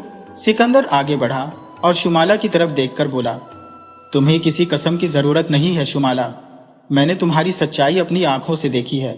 लेकिन मल्लिका नूरजहां ने सिकंदर को रोका और कहा, बेटा, शाही खानदान में मोहब्बत से बढ़कर सल्तनत की इज्जत होती है। अगर शुमाला इस घर का हिस्सा बनना चाहती है तो उसे हमारी परंपराओं का सम्मान करना होगा। शुमाला ने गहरी सांस ली। उसने सोचा, मैंने परीलोक से प्यार के लिए सब कुछ छोड़ दिया, तो अब यह इम्तिहान क्यों मुश्किल लगे? फिर उसने निडर आवाज में कहा, मैं शाही कसम खाती हूँ कि मैं किसी चाल या साजिश के तहत इस महल में नहीं आई। मेरा प्यार पाक और सच्चा है। शुमाला की कसम खाते ही महल में हलचल मच गई। लेकिन तभी एक कनीज घबराई हुई दीवाने खास में दाखिल हुई और चिल्लाई, हुजूर, हमें एक बहुत बड़ी साजिश का पता चला है। सभी दरबारी चौंक गए। मल्लिका नूरजहां ने पूछा, क्या हुआ? कनीज ने कांपते हुए कहा, यह सब वजीर आजम और कुछ बेगमात की साजिश थी। उन्होंने शुमाला के अतीत पर शक डाला। महल में सनसनी फैल गई। सब दरबारी हैरत और गुस्से से वजीर आजम की तरफ देखने लगे। सिकंदर की आंखों में गुस्से की चमक थी, जबकि शुमाला खामोशी से सब कुछ देख रही थी। मल्लिका नूरजहां ने सख्त लहजे में कहा, कनीज, हमें पूरी सच्चाई बताओ। यह साजिश कैसे रची गई? कनीज ने कांपती आवाज में कहा, हुजूर, वजीर आजम और कुछ शाही बेगमात नहीं चाहते थे कि शुमाला इस महल का हिस्सा बने। इसलिए उन्होंने एक झूठी अफवाह फैलाई कि शुमाला का कोई अतीत नहीं है, ताकि सब उस पर शक करें और यह शादी रुक जाए। दरबारियों में कानाफूसी शुरू हो गई। सिकंदर का चेहरा गुस्से से लाल हो गया। उसने वजीर आजम की तरफ उंगली उठाकर कहा, मैं तुम पर हमेशा भरोसा करता आया था, लेकिन तुमने हमारी सल्तनत को कमजोर करने के लिए इतनी घिनौनी चाल चली। वजीर आजम ने घबराकर सिर झुका लिया, लेकिन वह जल्दी संभल गया और बोला, हुजूर, मैंने जो भी किया सल्तनत की भलाई के लिए किया। मैं नहीं चाहता था कि सिकंदर की शादी एक अनजान लड़की से हो, जिसका कोई अतीत नहीं है। अगर वह सच बोल रही है तो यह भी साबित करे कि वह कौन है, उसकी हकीकत क्या है। सब दरबारियों की नजरें शुमाला पर जम गई। शुमाला ने गहरी सांस ली और कहा, मैं परीलोक से आई हूं, लेकिन मैंने वहां की सारी शक्तियां और रुतबा छोड़ दिया है, क्योंकि मैंने सिकंदर से सच्चा प्यार किया है। मैंने सब कुछ छोड़कर इस दुनिया को अपनाया, लेकिन अगर मेरी सच्चाई पर अभी भी शक है तो मैं इसे साबित करने के लिए तैयार हूं। मल्लिका नूरजहां ने गहरी नजरों से शुमाला को देखा और कहा, अगर तुम सच बोल रही हो तो तुम्हें अपनी हकीकत साबित करनी होगी। सिकंदर ने तुरंत कहा, माँ, क्या प्यार को साबित करना जरूरी होता है? शुमाला ने हर इम्तिहान में कामयाबी हासिल की, ये काफी नहीं। लेकिन मल्लिका ने नरमी लेकिन सख्ती से कहा, सिकंदर, शाही खानदान की परंपराएं भावनाओं से नहीं, बुद्धिमानी से चलती है। शुमाला को एक आखिरी इम्तिहान देना होगा। शुमाला ने सिर झुकाया और कहा, मैं तैयार हूं। मल्लिका नूरजहां ने कहा, हमें तुम्हारी सच्चाई साबित करने के लिए एक शाही आजमाइश करनी होगी। अगर तुम परीलोक से आई हो तो तुम्हारे अंदर कुछ ना कुछ खास होना चाहिए। अगर तुम सच कह रही हो तो तुम्हें चांदी के आईने में अपनी सच्ची शक्ल दिखानी होगी। यह सुनकर महल में कानाफूसी होने लगी। चांदी का आईना एक प्राचीन जादुई चीज थी जो हर झूठ को बेनकाब कर देती थी। अगर कोई अपनी असली पहचान छुपा रहा होता तो आईना उसका असली चेहरा सबके सामने ले आता। सिकंदर घबरा गया। अगर शुमाला की सच्चाई साबित ना हुई तो वह उसे हमेशा के लिए खो सकता था। महल के सेवक चांदी का आईना लेकर आए। शुमाला ने गहरी सांस ली और आईने के सामने खड़ी हो गई। सब सांस रोके खड़े थे। जैसे ही शुमाला ने आईने में झांका, उसकी आंखों में एक चमक पैदा हुई। आईने की सतह हिलने लगी जैसे पानी के बुलबुले उठ रहे हो। अचानक आईने में एक खूबसूरत चमकदार रोशनी उभरी, जिसमें शुमाला की एक पारदर्शी सी तस्वीर नजर आई। वह परीलोक की शहजादी के रूप में नजर आ रही थी, लेकिन उसके चेहरे पर प्यार की चमक थी। महल में हर कोई हैरत से देखने लगा। मल्लिका नूरजहां ने हैरान होकर कहा, यह हकीकत है, शुमाला परीलोक से आई है, लेकिन उसने अपना सब कुछ छोड़ दिया। महल के कई दरबारी शुमाला की महानता पर हैरान रह गए, लेकिन वजीर आजम अब भी खामोश नहीं रहा। उसने जहरीली मुस्कान के साथ कहा, अगर यह परी है तो हम कैसे यकीन कर लें कि यह हमारे खिलाफ कोई चाल नहीं? शायद यह हमें धोखा दे रही है। यह सुनते ही सिकंदर आगे बढ़ा और गुस्से से बोला, बस, मैंने बहुत सुन लिया। शुमाला मेरी मोहब्बत है और मैं किसी को भी उसे बदनाम करने की इजाजत नहीं दूंगा। मैं अपने प्यार के खिलाफ कोई और इल्जाम बर्दाश्त नहीं कर सकता। मल्लिका नूरजहां ने गहरी सोच में पड़कर कहा, यह सच है कि शुमाला ने हमारी हर आजमाइश में कामयाबी हासिल की। उसकी सच्चाई भी साबित हो चुकी है, और सबसे बढ़कर सिकंदर का प्यार सच्चा है। उन्होंने सख्ती से वजीर आजम की तरफ देखा और कहा, हमने फैसला कर लिया है। शुमाला को शाही बहू के रूप में स्वीकार किया जाएगा और शादी की तैयारियां तुरंत शुरू की जाएंगी। महल में खुशी की लहर दौड़ गई, लेकिन वजीर आजम और उसके साथी खामोश नहीं बैठे। उन्होंने अंदर ही अंदर एक और खौफनाक साजिश तैयार कर ली, जो शुमाला और सिकंदर के भविष्य को हमेशा के लिए बदल सकती थी। महल में खुशियों की गूंज सुनाई दे रही थी। सिकंदर और शुमाला की मोहब्बत ने सभी आजमाइशों को हरा दिया था और मल्लिका नूरजहां ने खुद शादी का आदेश दे दिया था। दरबारियों में चर्चा हो रही थी, लेकिन ज्यादातर लोग इस अनोखे रिश्ते को स्वीकार कर चुके थे। शुमाला की सच्चाई और समझदारी ने सबके दिल जीत लिए थे, लेकिन हर प्यार की कहानी में कुछ साजिशी किरदार भी होते हैं। वजीर आजम, जिसकी उम्मीदें खाक में मिल चुकी थी, अपनी हार आसानी से स्वीकार करने वाला नहीं था। उसने अपनी कुछ खास बेगमात और महल के गुप्त दरबारियों को इकट्ठा किया और कहा, अगर यह शादी हो गई तो हमारी सल्तनत की ताकत कमजोर हो जाएगी। हमें ऐसा हमला करना होगा कि सिकंदर खुद शुमाला को छोड़ने पर मजबूर हो जाए। बेगमात में से एक ने हैरान होकर पूछा, ऐसी क्या चाल हो सकती है? सिकंदर तो शुमाला के प्यार में पूरी तरह खो चुका है। वजीर आजम ने जहरीली मुस्कान के साथ कहा, प्यार को खत्म करने का सबसे आसान तरीका है शक। उसने शाही दरबार की एक बूढ़ी जादूगरनी को बुलाया, जो कई सालों से छिपी हुई थी। तुम्हें बस एक ऐसा सपना सिकंदर के दिमाग में डालना होगा जो उसे शुमाला से दूर कर दे। रात के अंधेरे में महल के कमरे खामोश थे, लेकिन सिकंदर के सपनों में एक तूफान उठ चुका था। उसने खुद को एक अजीब जगह पर पाया, जहां शुमाला परियों की एक चमकदार बाग में खड़ी थी। उसके साथ एक शक्तिशाली आदमी था, जिसकी आंखों में ताकतवर रोशनी चमक रही थी। वह आदमी कह रहा था, शुमाला, तुमने जो त्याग किया वह महज एक खेल था। तुम्हारी हकीकत यह है कि तुम सिर्फ सिकंदर को धोखा देने आई थी। तुम्हें हमारी दुनिया के राज जानने के लिए भेजा गया था, ताकि तुम इंसानों की कमजोरियों को समझ सको। सिकंदर ने सपने में शुमाला को मुस्कुराते देखा, जैसे वह इस हकीकत को स्वीकार कर रही हो। अगले दिन जब सिकंदर ने शुमाला को देखा, तो उसके प्यार में वह पहली सी तड़प नहीं थी। शुमाला ने उसकी आंखों में अजनबीपन देखा और हैरान हुई। सिकंदर, क्या हुआ? तुम मुझसे बात क्यों नहीं कर रहे? सिकंदर ने उसकी तरफ देखा, लेकिन उसकी आंखों में वह प्यार की रोशनी नहीं थी। शुमाला, क्या तुमने वाकई परीलोक के लिए यह सब किया? क्या तुम सिर्फ एक खेल खेल रही थी? ये शब्द शुमाला के लिए किसी खंजर से कम नहीं थे। सिकंदर, तुम ऐसा कैसे सोच सकते हो? मैंने तुम्हारे लिए सब कुछ छोड़ दिया। लेकिन सिकंदर का दिल अब उस सपने की जंजीरों में जकड़ चुका था। अगर यह सच नहीं है तो मुझे सबूत दो। अब शुमाला के सामने सबसे बड़ा इम्तिहान था। उसे न सिर्फ सिकंदर का प्यार वापस जीतना था, बल्कि उस साजिश को भी बेनकाब करना था जो उनकी खुशियों को बर्बाद करने के लिए रची गई थी। लेकिन यह इतना आसान नहीं था, क्योंकि इस बार दुश्मन कोई साधारण इंसान नहीं था, बल्कि एक ऐसी जादूगरनी थी जो सच और झूठ को सपनों में बदल सकती थी। सिकंदर की नजरों में जो प्यार था, अब उसमें संदेह और अनिश्चितता का साया था। शुमाला के दिल पर गहरी चोट लगी थी, लेकिन उसने खुद को संभाला। वह जानती थी कि यह कोई साधारण गलतफहमी नहीं है, बल्कि किसी गहरी साजिश का नतीजा है।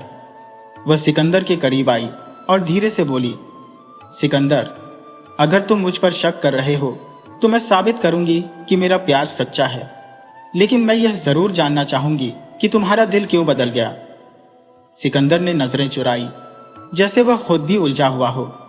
मैं नहीं जानता, लेकिन मैंने एक सपना देखा, ऐसा सपना जिसमें सब कुछ इतना स्पष्ट था कि मैं उसे झूठ कहने की हिम्मत नहीं कर सकता। शुमाला चौंक गई।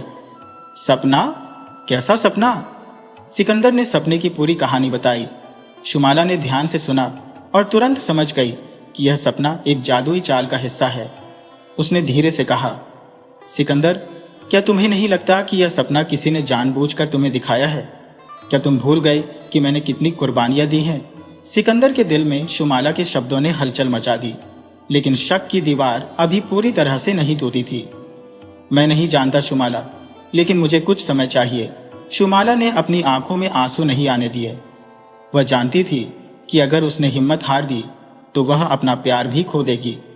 उसने दिल में फैसला किया कि वह इस सपने के पीछे की सच्चाई को जरूर ढूंढेगी। अगले दिन शुमाला ने महल के हर सेवक और दरबारी पर नजर रखना शुरू किया। वह जानती थी कि इस सपने को पैदा करने वाली कोई साधारण ताकत नहीं थी, बल्कि कोई ऐसा था जो सिकंदर की सोच को नियंत्रित करना चाहता था। रात के वक्त जब महल खामोश था, शुमाला ने दरबार के एक अंधेरे कोने में किसी की कानाफूसी सुनी। वह धीरे से दीवार के पीछे छुप गई और सुनने लगी। वजीर आजम की आवाज थी। हमें यह सपना और भी ताकतवर बनाना होगा। सिकंदर के दिल में जब तक शक रहेगा वह शुमाला को स्वीकार नहीं करेगा। जादूगरनी ने धीमी आवाज में कहा, अगला सपना पहले से ज्यादा खौफनाक होगा। सिकंदर खुद शुमाला से नफरत करने लगेगा। शुमाला के दिल में गुस्से की लहर दौड़ गई, लेकिन उसने खुद को काबू में रखा। उसने तुरंत यह राज सिकंदर को बताने का फैसला किया, लेकिन वह जानती थी कि अगर सिकंदर के सपने जादुई थे तो उन्हें तोड़ने के लिए उसे किसी और ताकत का सहारा लेना होगा। अगली सुबह शुमाला सीधा महल की सबसे बड़ी जादूगरनी शाह बीबी के पास गई, जो सदियों से जादू के खिलाफ लड़ने के लिए मशहूर थी। शाह बीबी ने शुमाला को ध्यान से देखा और कहा, बेटी, सपनों का जादू सबसे खतरनाक होता है। यह दिल और दिमाग को अपनी गिरफ्त में ले लेता है। तुम्हें सिकंदर के दिल में वह रोशनी जगानी होगी जो इस सपने को तोड़ सके। शुमाला ने विनती की, मुझे बताइए, मैं यह कैसे कर सकती हूँ? शाह बीबी ने एक प्राचीन ताबीज निकाला और कहा, यह ताबीज सिकंदर के तकिए के नीचे रख दो और जब वह सपना देखे तो उसे अपने नाम से पुकारो। अगर उसका प्यार सच्चा है तो यह सपना हमेशा के लिए टूट जाएगा। लेकिन याद रखो, अगर तुम्हारे प्यार में जरा सी भी कमजोरी हुई तो यह सपना हकीकत में बदल सकता है। शुमाला ने मजबूती से ताबीज थामा और रात का इंतजार करने लगी। रात आई और शुमाला चुपके से सिकंदर के कमरे में दाखिल हुई। उसने ताबीज तकिए के नीचे रखा और दुआ मांगी कि सच्चाई की जीत हो। सिकंदर की नींद गहरी हुई और सपना शुरू हुआ। इस बार सपना पहले से भी ज्यादा खौफनाक था। उसने शुमाला को दुश्मनों के साथ देखा, उसे महल के खिलाफ साजिश करते हुए पाया। सिकंदर का दिल धड़क उठा, लेकिन जैसे ही वह गुस्से में बोलने लगा, शुमाला ने धीरे से उसका नाम लिया। सिकंदर, मेरे प्यार को देखो, इन सपनों को नहीं। अचानक सपने में रोशनी फैल गई और सारे झूठ धुएं में उड़ गए। सिकंदर की आंख खुली और उसने शुमाला को अपने करीब पाया। तुमने मेरे सपने को तोड़ दिया, ये सब जादू था। शुमाला ने आंखों में आंसू ले कहा। सिकंदर, मैंने कहा था ना कि मेरा प्यार सच्चा है। तुम्हें सिर्फ अपनी आंखों से देखने की जरूरत थी। सिकंदर का दिल शर्मिंदगी से भर गया। उसने शुमाला का हाथ थाम लिया। शुमाला, मैंने तुम पर शक करके बहुत बड़ी गलती की। मैं हमेशा तुम्हारे साथ रहूंगा। लेकिन यह कहानी यहां खत्म नहीं हुई थी, क्योंकि महल में एक और तूफान आने वाला था, जो शुमाला और सिकंदर के प्यार को एक नए इम्तिहान में डालने वाला था। महल की दीवारों में कानाफूसी गूंजने लगी कि सिकंदर का दिल दोबारा शुमाला की तरफ झुक चुका है। वजीर आजम और साजिशी बेगमात के चेहरों पर बेचैनी के निशान थे। वे जानते थे कि अगर शुमाला इस इम्तिहान में कामयाब हो गई तो उनकी सारी साजिशें नाकाम हो जाएंगी। लेकिन उन्होंने हार मानने का इरादा नहीं किया था। रात के साए गहरे हो रहे थे जब वजीर आजम गुप्त तहखाने में पहुंचा, जहां जादूगरनी पहले से मौजूद थी। उसने गुस्से से कहा, शुमाला ने तुम्हारे सपनों के जादू को तोड़ दिया। अब हमें ऐसा हमला करना होगा जिसका कोई तोड़ ना हो। जादूगरनी मुस्कुराई। उसके हाथ में एक काली शीशी थी। इसमें एक ऐसा जहर है जो नजर नहीं आता, लेकिन पीने वाले के दिल में नफरत भर देता है। जादूगरनी ने कानाफूसी की। अगर सिकंदर ने यह जहर पी लिया तो वह हमेशा के लिए शुमाला से नफरत करेगा। अगले दिन महल में दावत का आयोजन था। शाही मेहमानों के साथ सिकंदर और शुमाला को भी खास जगहों पर बिठाया गया। मल्लिका नूरजहां की आंखों में खुशी थी कि सिकंदर ने अपना फैसला कर लिया था, लेकिन किसी को पता नहीं था कि एक खतरा उनके सिर पर मंडरा रहा है। वजीर आजम ने खुद सिकंदर के लिए प्याला भरा और अपने खास गुलाम को इशारा किया। गुलाम ने प्याला धीरे से मेज पर रखा और चुपचाप पीछे हट गया। जैसे ही सिकंदर ने प्याला होठों तक पहुंचाया, शुमाला ने अचानक एक अजीब सा एहसास किया। उसका दिल जोर जोर से धड़कने लगा। एक अनजान डर ने उसे जकड़ लिया। उसने सिकंदर के हाथ को पकड़ लिया और कहा, सिकंदर, यह प्याला मत पियो। सिकंदर ने हैरत से शुमाला को देखा। शुमाला, क्या हुआ? यह तो साधारण पेय है। शुमाला ने घबराकर प्याले को सूंघा, लेकिन जहर की कोई गंध नहीं थी। तभी शाह बीबी, जो सब कुछ चुपचाप देख रही थी, धीरे से बोली, बेटी, तुम्हारे दिल ने तुम्हें सही रास्ता दिखाया है। अगर तुम्हें लगता है कि यह खतरनाक है तो इसे रोकना होगा। शुमाला ने प्याला मेज पर रख दिया और मल्लिका नूरजहां की तरफ मुड़कर कहा, मल्लिका, आलिया, क्या आप इजाजत देंगी कि मैं इस प्याले की सच्चाई जांच सकूं? मल्लिका नूरजहां ने गहरी नजर से सबको देखा, फिर सिर हिला दिया। शुमाला ने वह प्याला शाह बीबी की तरफ बढ़ाया, जो महल की सबसे समझदार महिला थी। उन्होंने प्याले के ऊपर कुछ खास मंत्र पढ़े और देखते ही देखते प्याले का रंग काला होने लगा। महल में सनसनी फैल गई। वजीर आजम के चेहरे का रंग उड़ गया, लेकिन वह खुद को संभाल कर बोला, यह जादू कैसे हो सकता है? शायद यह किसी और वजह से हुआ हो। शाह बीबी ने सख्ती से कहा, यह जहर था जो नजर नहीं आता, लेकिन पीने वाले के दिल में नफरत पैदा कर देता है। अगर सिकंदर ने यह पी लिया होता तो वह हमेशा के लिए अपनी मोहब्बत को भूल जाता। महल में भारी खामोशी छा गई।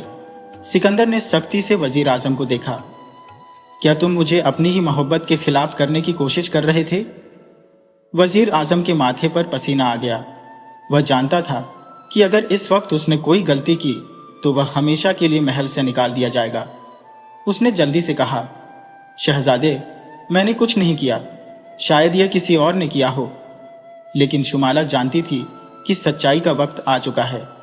उसने आगे बढ़कर कहा, मल्लिका आलिया, ये वक्त फैसला लेने का है। अगर आज सिकंदर पर हमला हो सकता है तो कल आप पर भी हो सकता है। मल्लिका नूरजहां की आंखों में आग सी भड़क उठी। उन्होंने दरबारी सिपाहियों को आदेश दिया कि वजीर आजम को गिरफ्तार कर लिया जाए और इस साजिश की जड़ तक पहुंचा जाए। जैसे ही सिपाहियों ने वजीर आजम को पकड़ा, एक बेगम चीख उठी, मैंने यह सब सिकंदर को शुमाला से दूर करने के लिए किया था। हमें डर था कि एक अनजान लड़की हमारी सल्तनत की बहू बनेगी, लेकिन हमें नहीं पता था कि वह इतनी बहादुर होगी। महल में हलचल मच गई, लेकिन अब सब जान चुके थे कि शुमाला की मोहब्बत, बहादुरी और समझदारी ने उसे हर इम्तिहान में कामयाब कर दिया था। सिकंदर ने आगे बढ़कर शुमाला का हाथ थामा और सबके सामने कहा, शुमाला ने हर साजिश को नाकाम कर दिया, हर इम्तिहान में कामयाब रही। अब कोई शक नहीं कि वही मेरी दुल्हन बनेगी। महल में खुशियों की गूंज सुनाई देने लगी। मल्लिका नूरजहां ने मुस्कुराकर कहा, आज से शुमाला हमारी बहू है और हमारी सल्तनत का हिस्सा है। लेकिन शुमाला के दिल में एक और सवाल था। अगर वजीर आजम ने यह सब किया था तो क्या वह अकेला था, या महल में अभी भी कोई ऐसा था जो अंधेरे में अपनी अगली साजिश तैयार कर रहा था? महल में खुशियों का माहौल था, लेकिन शुमाला के दिल में एक अजीब सी बेचैनी थी। वह जानती थी कि वजीर आजम की साजिश नाकाम हो चुकी थी, लेकिन क्या खतरा वाकई खत्म हो गया था? सिकंदर के हाथों में हाथ दिए वह सोच रही थी कि कहीं अंधेरे में कोई और दुश्मन छुपा तो नहीं जो अभी तक सामने नहीं आया। रात का पहर गहरा हो चुका था जब शुमाला महल के बाग में अकेली टहल रही थी। ठंडी हवा के झोंकों में एक कानाफूसी मिल गई। किसी ने धीरे से कहा, तुम जीत तो गई हो, लेकिन यह जीत अस्थाई है। शुमाला चौंक गई। उसने फौरन पलट कर देखा, लेकिन बाग में कोई नहीं था। वह समझ गई कि यह कोई संयोग नहीं है, बल्कि किसी ने जानबूझकर यह शब्द कहे है। लेकिन कौन? अगली सुबह सिकंदर और शुमाला की शादी की तैयारियों का आगाज हो गया। महल में हर तरफ चमक दमक थी, बाजे बज रहे थे और मेहमानों का स्वागत किया जा रहा था। लेकिन दरबारियों में से कुछ के चेहरों पर अब भी खटक थी, खास तौर पर कुछ शाही बेगमात जो अब भी इस शादी के पक्ष में नहीं थी। वे जानती थी कि अगर शुमाला मल्लिका बन गई तो उनकी ताकत कम हो जाएगी। शाही गहनों और कपड़ों की तैयारी के दौरान शुमाला के कमरे में एक पुराना सेवक आया। वह सिर झुकाए बोला, बीबी, मैं आपसे एक जरूरी बात करना चाहता हूं। शुमाला ने सेवक को ध्यान से देखा। वह कई सालों से महल में था और हमेशा ईमानदार माना जाता था। शुमाला ने कहा, कहो, क्या बात है? सेवक ने धीरे से कहा, शहजादी, आपको इस शादी से पहले एक रात जानना होगा। वजीर आजम अकेला नहीं था। जो असली साजिश कर रहा है वह अभी तक सामने नहीं आया। शुमाला ने हैरत से कहा, कौन? सेवक ने इधर उधर देखा जैसे किसी का डर हो, फिर बोला, मल्लिका नूरजहां के सबसे करीबी साथियों में से कोई है जो नहीं चाहता कि आप सिकंदर की बीवी बने, लेकिन वह इतना चालाक है कि उसने खुद को अभी तक जाहिर नहीं किया। शुमाला ने गहरी सांस ली। उसने फैसला कर लिया कि वह किसी भी कीमत पर सच का पता लगाकर रहेगी। अगली रात महल में एक खास दावत रखी गई थी, जहां सभी महत्वपूर्ण दरबारी और शाही मेहमान मौजूद थे। इस दौरान शुमाला ने महल की सबसे पुरानी और राजदार नौकरानी बीबी जैनब से बात की। बीबी जैनब ने कानाफूसी में कहा, बेटी, मैंने अपनी जिंदगी में कई साजिशें देखी है। जो लोग सामने दुश्मन नजर आते हैं वे असली दुश्मन नहीं होते। हमेशा वही नुकसान पहुंचाता है जो करीब होता है। शुमाला ने सोचा, क्या यह वजीर आजम से ज्यादा ताकतवर कोई और था? क्या वह शख्स महल के अंदर ही छुपा था? उधर सिकंदर भी महसूस कर रहा था कि कोई साजिश अब भी जारी है। उसने अपने खास मुहाफिज को बुलाया और कहा, महल की हर चीज पर नजर रखो। अगर किसी को किसी गुप्त बैठक में जाते देखो तो तुरंत मुझे खबर दो। अगले दिन एक हैरान करने वाला वाकया हुआ। सिकंदर के खास मुहाफिज ने उसे सूचना दी कि एक गुप्त कमरे में रात को कुछ लोग जमा होते हैं। सिकंदर और शुमाला ने फैसला किया कि वे खुद इस राज्य से पर्दा उठाएंगे। रात के वक्त जब सारा महल सो रहा था, सिकंदर और शुमाला धीरे धीरे उस गुप्त कमरे की तरफ बढ़े। वहां से कानाफूसी आ रही थी। एक भारी आवाज कह रही थी, हमने वजीर आजम को कुर्बान कर दिया, लेकिन अब भी शुमाला महल में है। अगर यह शादी हो गई तो हमारी सारी ताकत खत्म हो जाएगी। शुमाला और सिकंदर ने हैरत से दरवाजे की दरार से झांका। वे देखकर दंग रह गए कि यह साजिश महल के एक महत्वपूर्ण दरबारी वजीर सल्तनत के दिमाग की उपज थी। सिकंदर ने गुस्से से दरवाजा खोल दिया। ये क्या हो रहा है? सब चौंक गए। वजीर सल्तनत के चेहरे पर हल्की सी मुस्कान आई। शहजादे, मुझे पता था कि तुम यहां आओगे, लेकिन सवाल यह है कि क्या तुम अपनी मां के खिलाफ जा सकते हो? सिकंदर ने चौंक कर कहा। मेरी मां? वजीर ने धीरे से कहा, मल्लिका नूरजहां नहीं चाहती कि यह शादी हो। वह चाहती है कि तुम्हारी शादी किसी और बड़ी सल्तनत की शहजादी से हो। मैं तो बस उनकी इच्छा का पालन कर रहा हूं। सिकंदर ने हैरत और गुस्से से कहा, यह झूठ है। वजीर ने मुस्कुराकर कहा, अगर झूठ है तो जाकर अपनी मां से पूछ लो। सिकंदर का दिल कांप गया। क्या वाकई उसकी मां इस शादी के खिलाफ थी? शुमाला ने सिकंदर की तरफ देखा। हमें सच जानना होगा। सिकंदर और शुमाला सीधे मल्लिका नूरजहां के पास पहुंचे। सिकंदर ने कहा, मां, क्या यह सच है कि आप नहीं चाहती कि मेरी शादी शुमाला से हो? मल्लिका नूरजहां के चेहरे पर एक पल के लिए गंभीरता आई। फिर वे बोली, बेटा, मैं तुम्हें बताना चाहती थी, लेकिन समय नहीं मिला। यह सच है कि मैं चाहती थी कि तुम्हारी शादी किसी बड़ी सल्तनत की शहजादी से हो, लेकिन सिकंदर ने बीच में ही पूछा, लेकिन वजीर सल्तनत यह सब क्यों कर रहा है? मल्लिका नूरजहां की आंखों में आग सी भड़क उठी। क्योंकि वह अपनी ताकत बचाने के लिए कुछ भी कर सकता है। उन्होंने तुरंत सिपाहियों को आदेश दिया कि वजीर सल्तनत को गिरफ्तार किया जाए। जैसे ही सिपाही अंदर आए, वजीर ने एक खंजर निकाला और शुमाला की तरफ बढ़ा।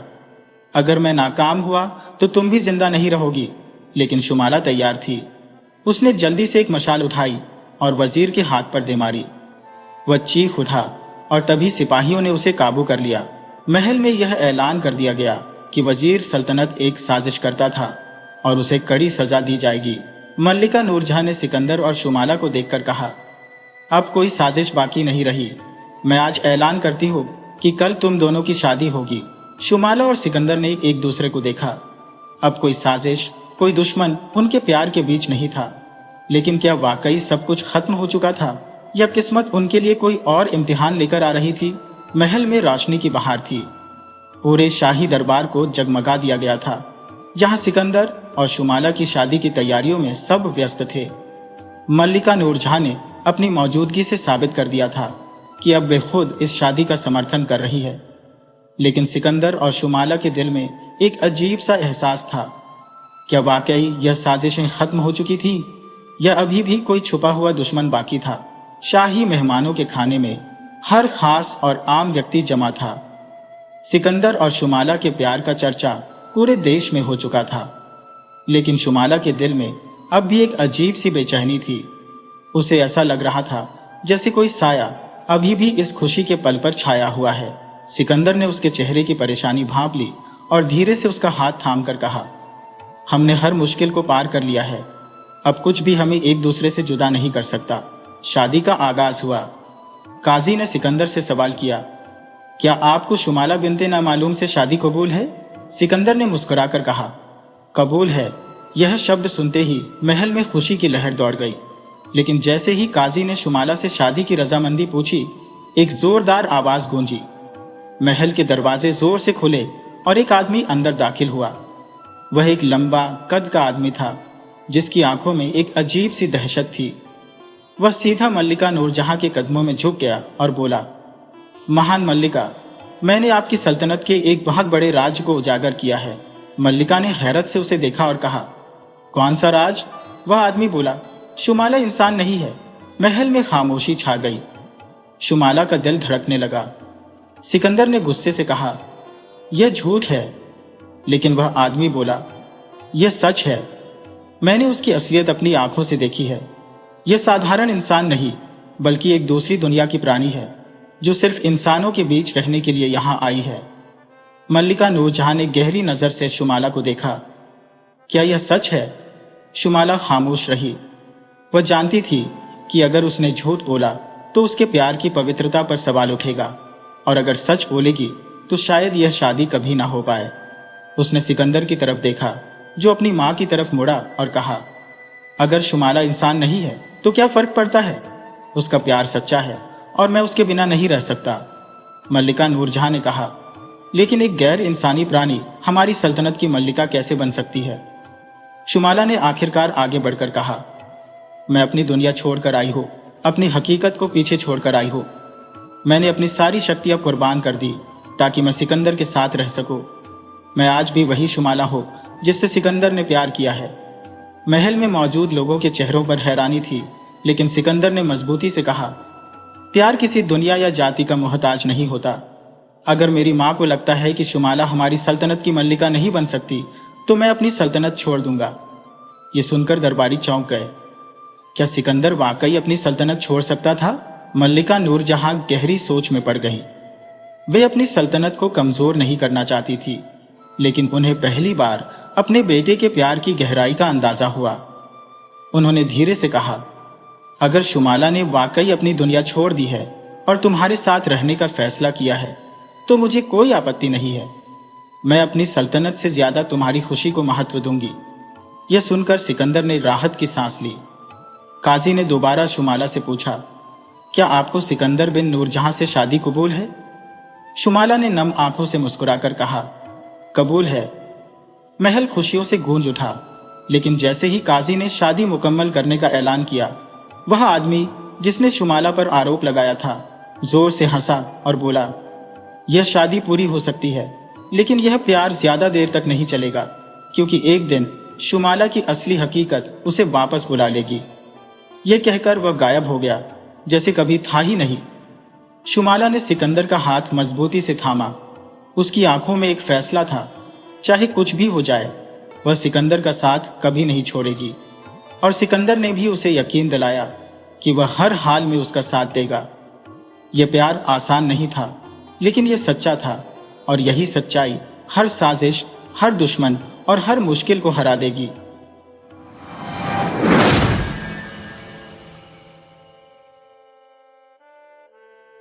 यमन के एक बादशाह के पास एक बेटा था जो आंखों से अंधा था। उसका नाम कमर था। बादशाह अक्सर सोचा करता था कि उसके बाद उसके तख्त ताज को कौन संभालेगा। आखिर खुदा ने उसकी दुआ कबूल की और एक और चांद सा शहजादा दिया जिसका नाम अब्दुल्ला रखा गया। पूरे मुल्क में खुशियां मनाई गई। अब्दुल्ला की नाजो-नम में परवरिश हो रही थी। जब वह 6 बरस का हुआ तो बादशाह ने उसे मकतब में दाखिल करवा दिया ताकि वह इल्म हासिल करके अपने खुदा और उसकी मखलूक को पहचाने। शहजादा अब्दुल्ला बहुत ज़हीन था और दिल लगाकर मेहनत से तालीम हासिल करता था। मदरसे में किताबी इल्म के अलावा वह जंगी तालीम भी हासिल कर रहा था। वह किताबी इल्म में सबसे लायक था और तीर तलवार चलाने में भी माहिर था। वजीर ए आजम का लड़का अब्दुल करीम उसे देखकर जलता था, क्योंकि वह खुद पढ़ने लिखने में निकम्मा था और जंगी तालीम में भी सबसे पीछे था। फिर भी वह अपने आप को बहुत लायक और बहादुर समझता था। वह शहजादा अब्दुल्ला की सिर्फ इसलिए इज्जत करता था कि वह शहजादा है और बाप के बाद तख्त पर बैठेगा, मगर दिल में अब्दुल्ला से नफरत करता था। अब्दुल्ला जवान होने पर हर किस्म के इल्म हुनर में माहिर हो गया। बाप के मरने के बाद वह तख्त पर बैठा। कुछ अरसे बाद बूढ़े वजीर आजम के मरने पर अमीरों और वजीरों ने अब्दुल करीम को वजीर ए आजम की कुर्सी पर बिठा दिया, मगर अब्दुल करीम खुद को अब्दुल्ला से लायक और बहादुर समझता था और तख्त ताज के ख्वाब देखता था। उसने अपने दिल में कीना और दुश्मनी रखी और जाहिर में ईमानदारी से बादशाह की खिदमत करता रहा। एक मर्तबा बादशाह अब्दुल्ला अपने बड़े भाई कमर और तमाम अमीरों और वजीरों को साथ लेकर हिरन के शिकार को जंगल में गया। भाग दौड़ में रात हो गई और बादशाह ने खेमे लगाने का हुक्म दिया। अब्दुल्ला बादशाह होने के बावजूद अपने बड़े भाई कमर को दिल जान से चाहता था और उसकी इज्जत करता था। उसे तफरीह, शिकार और महल दरबार हर जगह साथ रखता था। कमर भी अपने छोटे भाई पर जान छिड़कता था। आधी रात को वजीर आजम अब्दुल करीम ने एक सरदार को अपने खेमे में बुलाया और लालच देकर कहा, अगर तुम बादशाह को कत्ल कर दो तो मैं तुम्हें मालामाल कर दूंगा। सरदार ने हामी भर ली और तलवार लेकर बादशाह के खेमे में घुसा। बादशाह उस वक्त सो रहा था, मगर शहजादा कमर जाग रहा था। आहट पाकर वह सरदार की टांगों से लिपट गया और शोर मचा दिया। शोर सुनकर दूसरे सरदार भागे आए और बादशाह भी जाग उठा। चुनांचे उसे फौरन गिरफ्तार कर लिया गया। सख्ती से पूछताछ करने पर सरदार ने सारा किस्सा बयान कर दिया। बादशाह ने वजीर आजम अब्दुल करीम को भी गिरफ्तार करने का हुक्म दिया और अगले दिन इन दोनों गद्दारों को शाही कैदखाने भिजवा दिया। शहजादा कमर ने बादशाह से कहा, अब्दुल्ला, तुम्हें दोस्त और दुश्मन की पहचान होनी चाहिए। मुझे याद है अब्दुल करीम तालीम के वक्त ही तुम्हारा दुश्मन था। तुमने उसे वजीर आजम बनाते वक्त बहुत जल्दी की। अमीरों और वजीरों के मशवरे पर अमल किया, मगर अपनी अक्ल से काम न लिया। इसका मतलब यह है कि यह अमीर वजीर भी यकीनन इसके हामी है। अब तुम्हें ज्यादा होशियारी से रहना होगा। अब्दुल्ला ने कहा, भाईजान, आप दुरुस्त फरमाते हैं। मैं इंशाअल्लाह आपकी नसीहत पर अमल करूंगा। कमर ने कहा, खुदा तुम्हें अपनी हिफाजत में रखे। उसी रात अब्दुल करीम और उसका साथी, जिसका नाम अब्बू तब था, जेल से भाग निकले और कुछ सरदारों को साथ लेकर यमन से दूर एक घने जंगल में अड्डा बना लिया। वे मुल्क में लूटमार करने लगे। कत्ल और चोरियों की खबरें सुनकर बादशाह के कान पक गए। उसने अब्दुल करीम और उसके साथियों को गिरफ्तार करने पर भारी इनाम मुकर्रर कर दिया। जब यह खबर अब्दुल करीम के कानों में पहुंची तो उसने अपने दोस्त अब्बू तरा से कहा, अब्बू तरा, आज रात तुम शाही महल पर हमला करके लूट मार मचा दो। अगर हो सके तो बादशाह को मार डालो या कम से कम अंधे शहजादे को उठा लाओ ताकि मैं उसे सजा देकर हलाक कर सकूं। अब्बू तब ने कहा, हुजूर, ये काम बहुत मुश्किल है। शाही महल पर सख्त पहरा है। अब्दुल करीम बोला, अब्बू तरा, तुम बहुत डरपोक हो। अब्बू तरा बोला, हुजूर, चंद महीने और इंतजार करें ताकि हमारी ताकत और बढ़ जाए, फिर यमन के तख्त पर आप ही बैठेंगे। अब्दुल करीम खामोश हो गया। उसे अब्बू तरा पर भरोसा था कि एक दिन वह उसे यमन के तख्त पर बैठा देगा, मगर उसे यह मालूम नहीं था कि अब्बू तरा खुद बादशाह बनने के ख्वाब देख रहा है। एक रात जब अब्दुल करीम गहरी नींद में था, अब्बू तरा तलवार लेकर उसके कमरे में आया। आहट पाकर अब्दुल करीम जाग गया और पूछा, अब्बू तरा, क्या बात है? अब्बू तरा बोला, आज मैं शाही महल की ईंट से ईंट बजाने जा रहा हूं। जाने से पहले तुम्हें मौत के घाट उतारना चाहता हूं। अब्दुल करीम यह सुनकर कांप उठा और कहने लगा, अब्बू, तब क्या तुमने मेरा नमक नहीं खाया? क्या तुम मेरे नमक हलाल नहीं हो? अब्बू तरा जोर जोर से हंसने लगा और बोला, जब तुम बादशाह की नमक हलाल नहीं हो सकते तो मैं कैसे तुम्हारा नमक हलाल हो सकता हूं? यह कहकर अब्बू तरा ने तलवार के एक ही वार से अब्दुल करीम का खात्मा कर दिया और फिर अपने साथियों के पास जाकर उन्हें शाही महल पर हमला करने के लिए तैयार होने का हुक्म दिया। उसी रात शहजादा कमर ने एक खौफनाक ख्वाब देखा और चौंक कर जाग उठा। उसने अपने छोटे भाई अब्दुल्ला से कहा, अब्दुल्ला, मैंने अभी अभी एक बहुत बुरा ख्वाब देखा है। अब्दुल्ला ने आंखें खोलते हुए देखा कि मलक पूछ रहा है, भाईजान, आपने क्या सपना देखा?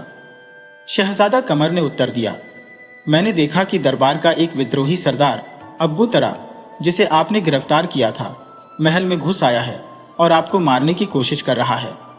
अब्दुल्ला ने हंसते हुए कहा, भाईजान, आप बेवजह मेरी चिंता करते हैं। सपनों का क्या, वे हमेशा उलटे होते हैं। देखिए, कुछ और ही हो रहा होगा। आप इत्मीनान से सो जाइए। जैसे ही दोनों भाई यह बातें कर रहे थे, महल में अचानक हंगामा मच गया। अब्बू तरा और उसके साथी महल में घुस आए थे। दोनों भाई हैरान खड़े थे। जब अब्बू तरा कमरे में घुस आया और आते ही अब्दुल्ला को मार डाला। उसने शहजादा कमर को जिंदा पकड़ लिया। शाही महल में सुबह तक अब्बू तरा और पहरेदारों के बीच खून खराबा होता रहा।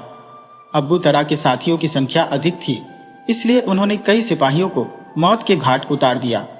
सुबह होते होते अब्बू तरा ने अमीरों और वजीरों के साथ मिलकर तख्त ओ ताज संभाल लिया।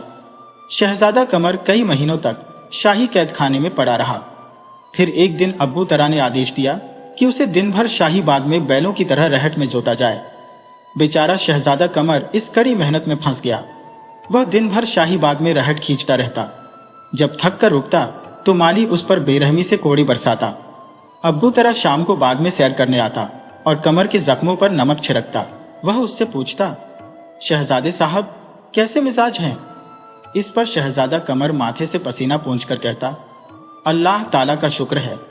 अब्बू तरा अपने साथियों से कहता, इस अंधी का दिमाग खराब हो गया है कि जानवरों की तरह रहट में जुटा हुआ है और फिर भी खुदा का शुक्र अदा कर रहा है। शहजादा कमर जवाब देता, इंसान को हर हाल में खुदा का शुक्र अदा करना चाहिए। अब्बू तरा उसे कोड़ी मारकर कहता, मगर तुम इंसान नहीं, बैल हो। शहजादा कमर बड़ी इत्मीनान से जवाब देता, बैल ऐसे इंसानों से लाख दर्जे बेहतर है जो अपने भाई बंदों का खून बहाते हैं। एक दिन अब्बू तरा ने बाग में आकर कहा, शहजादे, अगर तुम मुझसे माफी मांग लो और यकीन दिलाओ कि तुम मेरी सल्तनत के वफादार रहोगे तो मैं तुम्हें अपने दरबार में इज्जत से रखूंगा।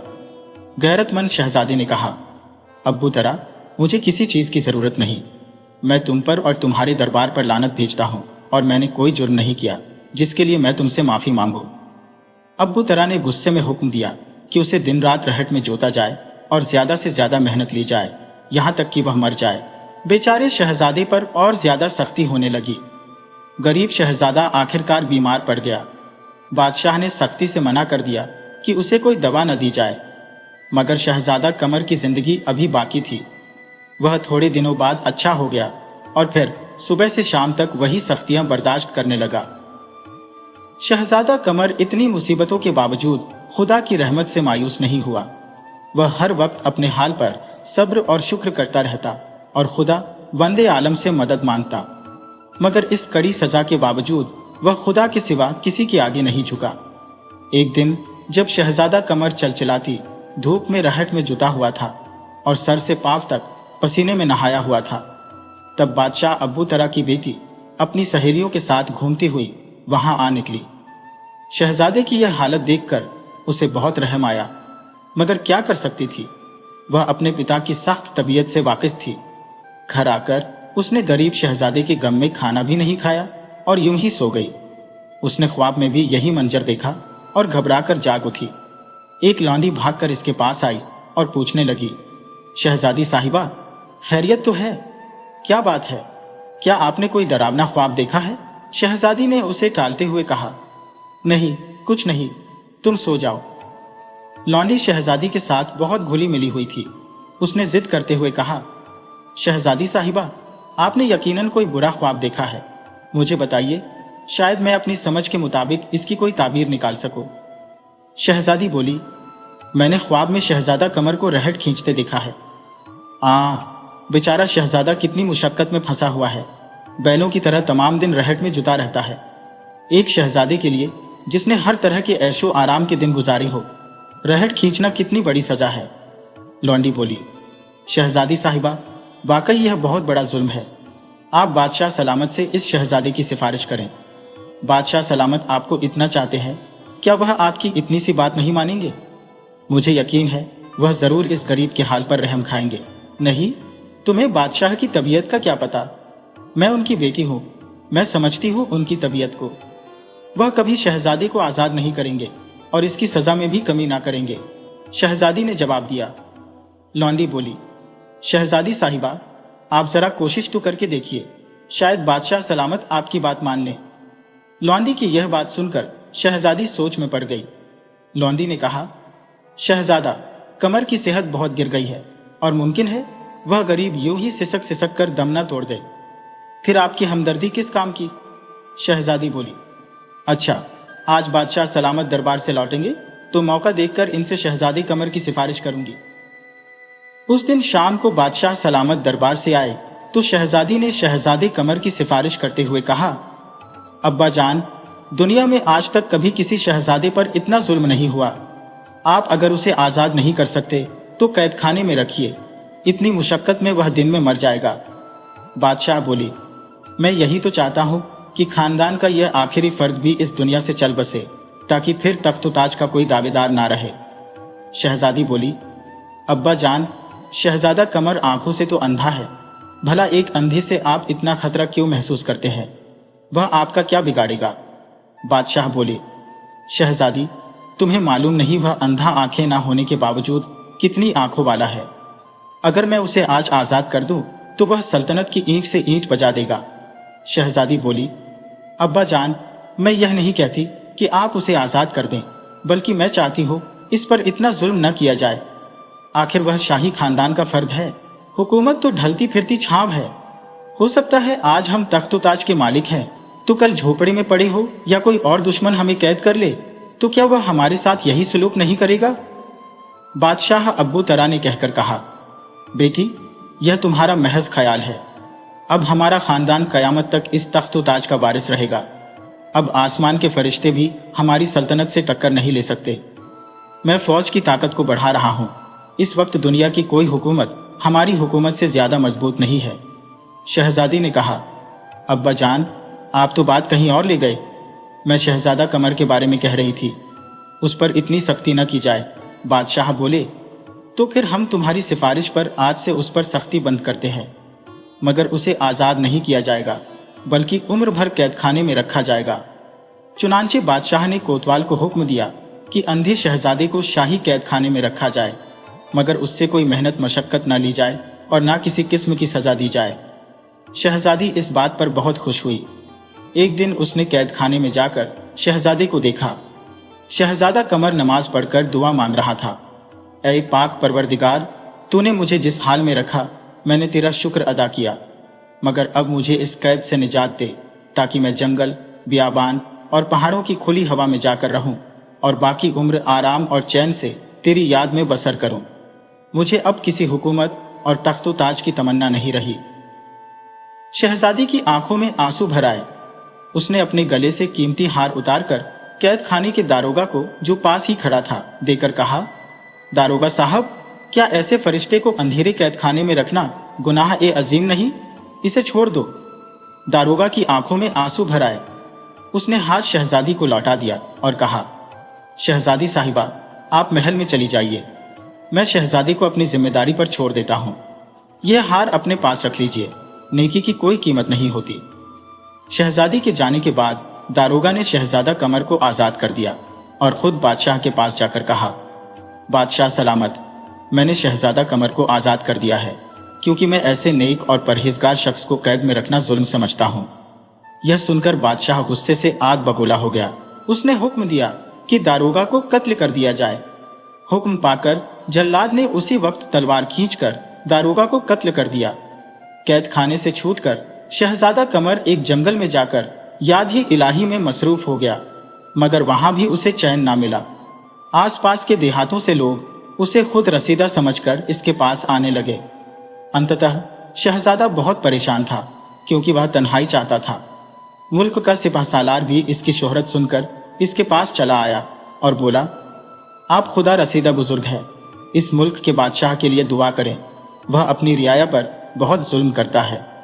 शहजादा इबादत में मसरूफ था, इसलिए उसने कोई जवाब नहीं दिया। सिपहसालार रात भर इसके पास बैठा रहा।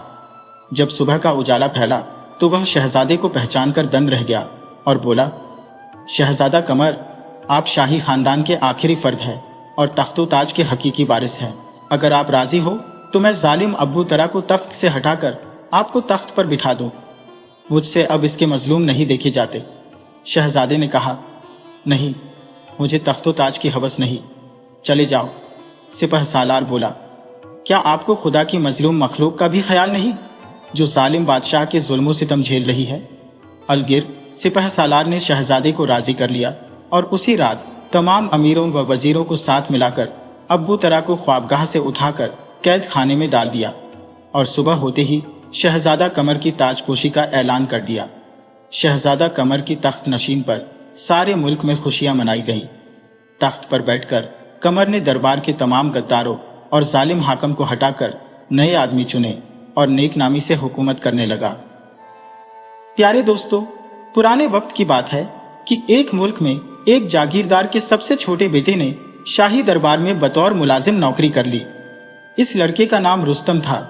यह लड़का बहुत हसीन और जमील और अक्लमंद होने के साथ साथ बहुत बहादुर भी था। रुस्तम अपनी इस नौकरी से बहुत खुश था।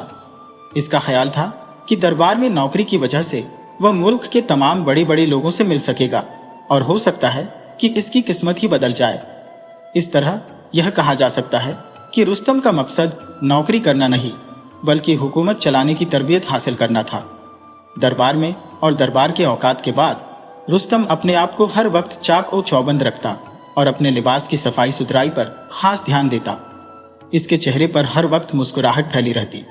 इसके अंदाज व अतवार में चुस्ती पाई जाती और वह अपना हर काम बड़ी छाप कदस्ती से किया करता था, यानी वह किसी को भी किसी किस्म की शिकायत का कोई मौका नहीं देता था।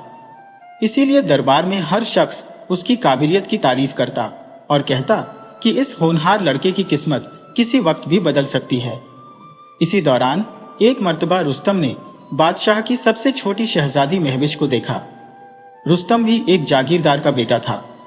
इसने शहजादी से बात करने की कोशिश की, मगर इसने रुस्तम को एक मुलाजिम समझकर डांट पिला दी। लेकिन रुस्तम ने आखिर एक दिन उसे बतला ही दिया कि वह एक जागीरदार का बेटा है। यूं शहजादी उससे बात करने लगी।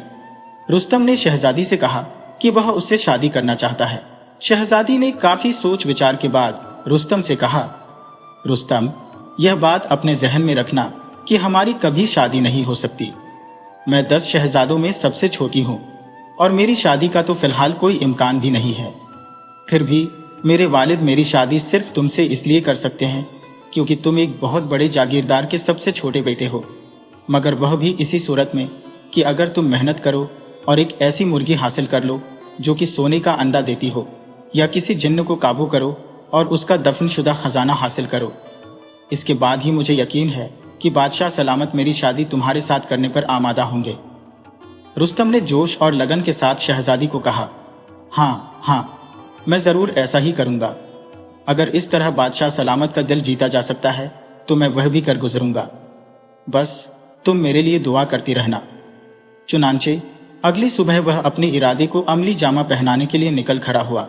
वह चलता रहा, यहां तक कि वह एक जादुई जंगल में पहुंच गया। जैसा कि सबको मालूम है, जादुई जंगल में हर तरफ जादू ही जादू मौजूद होता है। जैसे ही रुस्तम ने दरख्तों के दरमियान चलना शुरू किया, उसने देखा कि एक फूल काफी झुक गया है और रुस्तम से कहने लगा, मुझे तोड़ लो। अगर तुम अपनी दिल्ली आरज़ू को पूरा करना चाहते हो तो मुझे तोड़ लो। फूल ने अपनी बारीक आवाज में रुस्तम से कहा। पहले तो रुस्तम बड़ा खौफजदा हुआ कि भला एक फूल किस तरह बोल सकता है, मगर जब उसने सुना कि फूल उससे कह रहा है कि उसकी दिल्ली आरज़ू पूरी होगी तो उसने कद्र झुककर फूल तोड़ लिया। फूल तोड़ने की देर थी कि जमीन शक हुई और रुस्तम ने देखा कि उसके सामने चमकती हुई सीढ़ियां नजर आने लगी जो नीचे की तरफ जा रही थी, और इन सीढ़ियों को सैकड़ों चिरागों ने रोशन कर रखा था। रुस्तम ने अपनी तमाम हिम्मत और जज्बे को समेटते हुए चमकदार सीढ़ियों पर कदम रखा और धीरे धीरे नीचे उतरना शुरू कर दिया। सीढ़ियों के अंत में उसने देखा कि एक अत्यंत सुंदर स्त्री खड़ी है जिसने चमकदार सफेद परिधान पहन रखा है। उसके बाल बेहद सुनहरे थे और उसकी पोशाक पर हीरे जड़े हुए थे जो उसे और भी दैदीप्यमान बना रहे थे। रुस्तम को यकीन हो गया कि यह परियों की मलिका है। वाकई वह परियों की मलिका ही थी।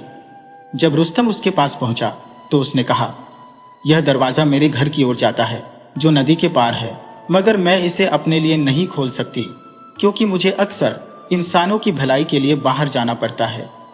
एक बड़ी जादूगरनी ने मुझे यहाँ कैद कर दिया है और मेरी जादू की छड़ी ले गई है।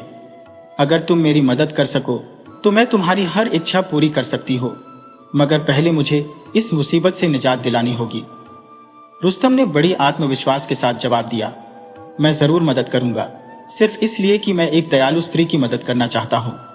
आप मुझे केवल यह बताएं कि मुझे करना क्या होगा।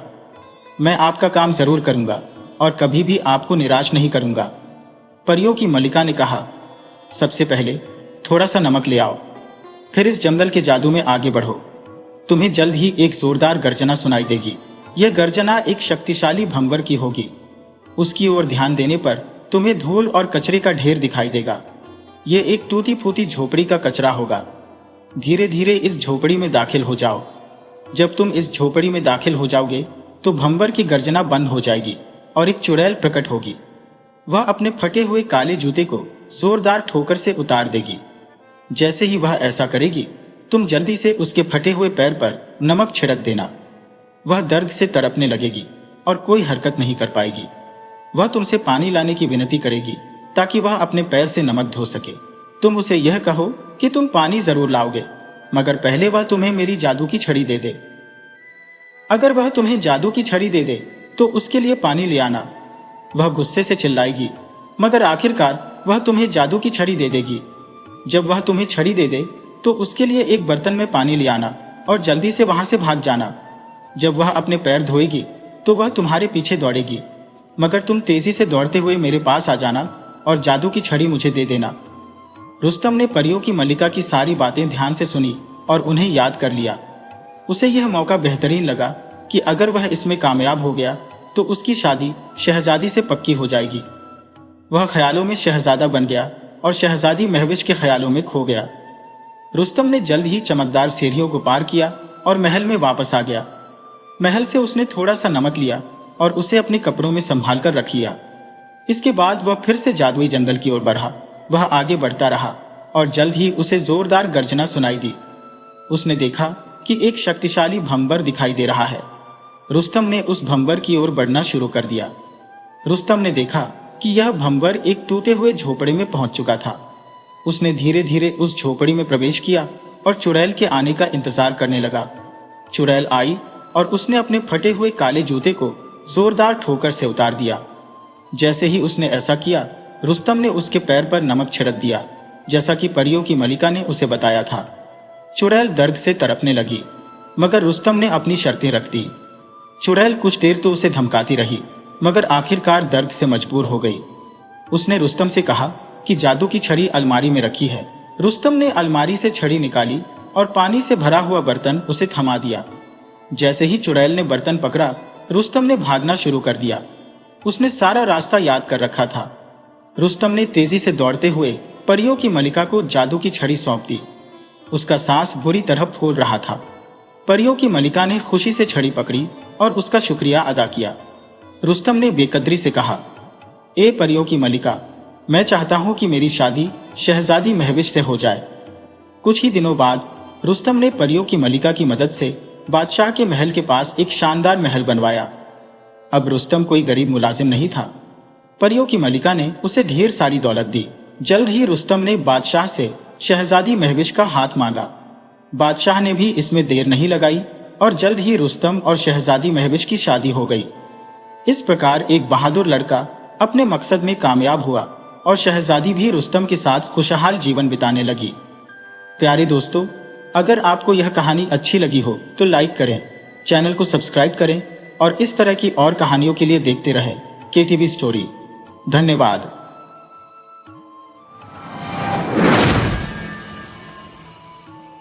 वीडियो अच्छी लगे हो तो इसे लाइक करें और ऐसे ही मज़ेदार कहानियों के लिए चैनल को सब्सक्राइब करें और बेल आइकन दबाएं। ज़्यादा से ज़्यादा अपने दोस्तों को शेयर करें। धन्यवाद।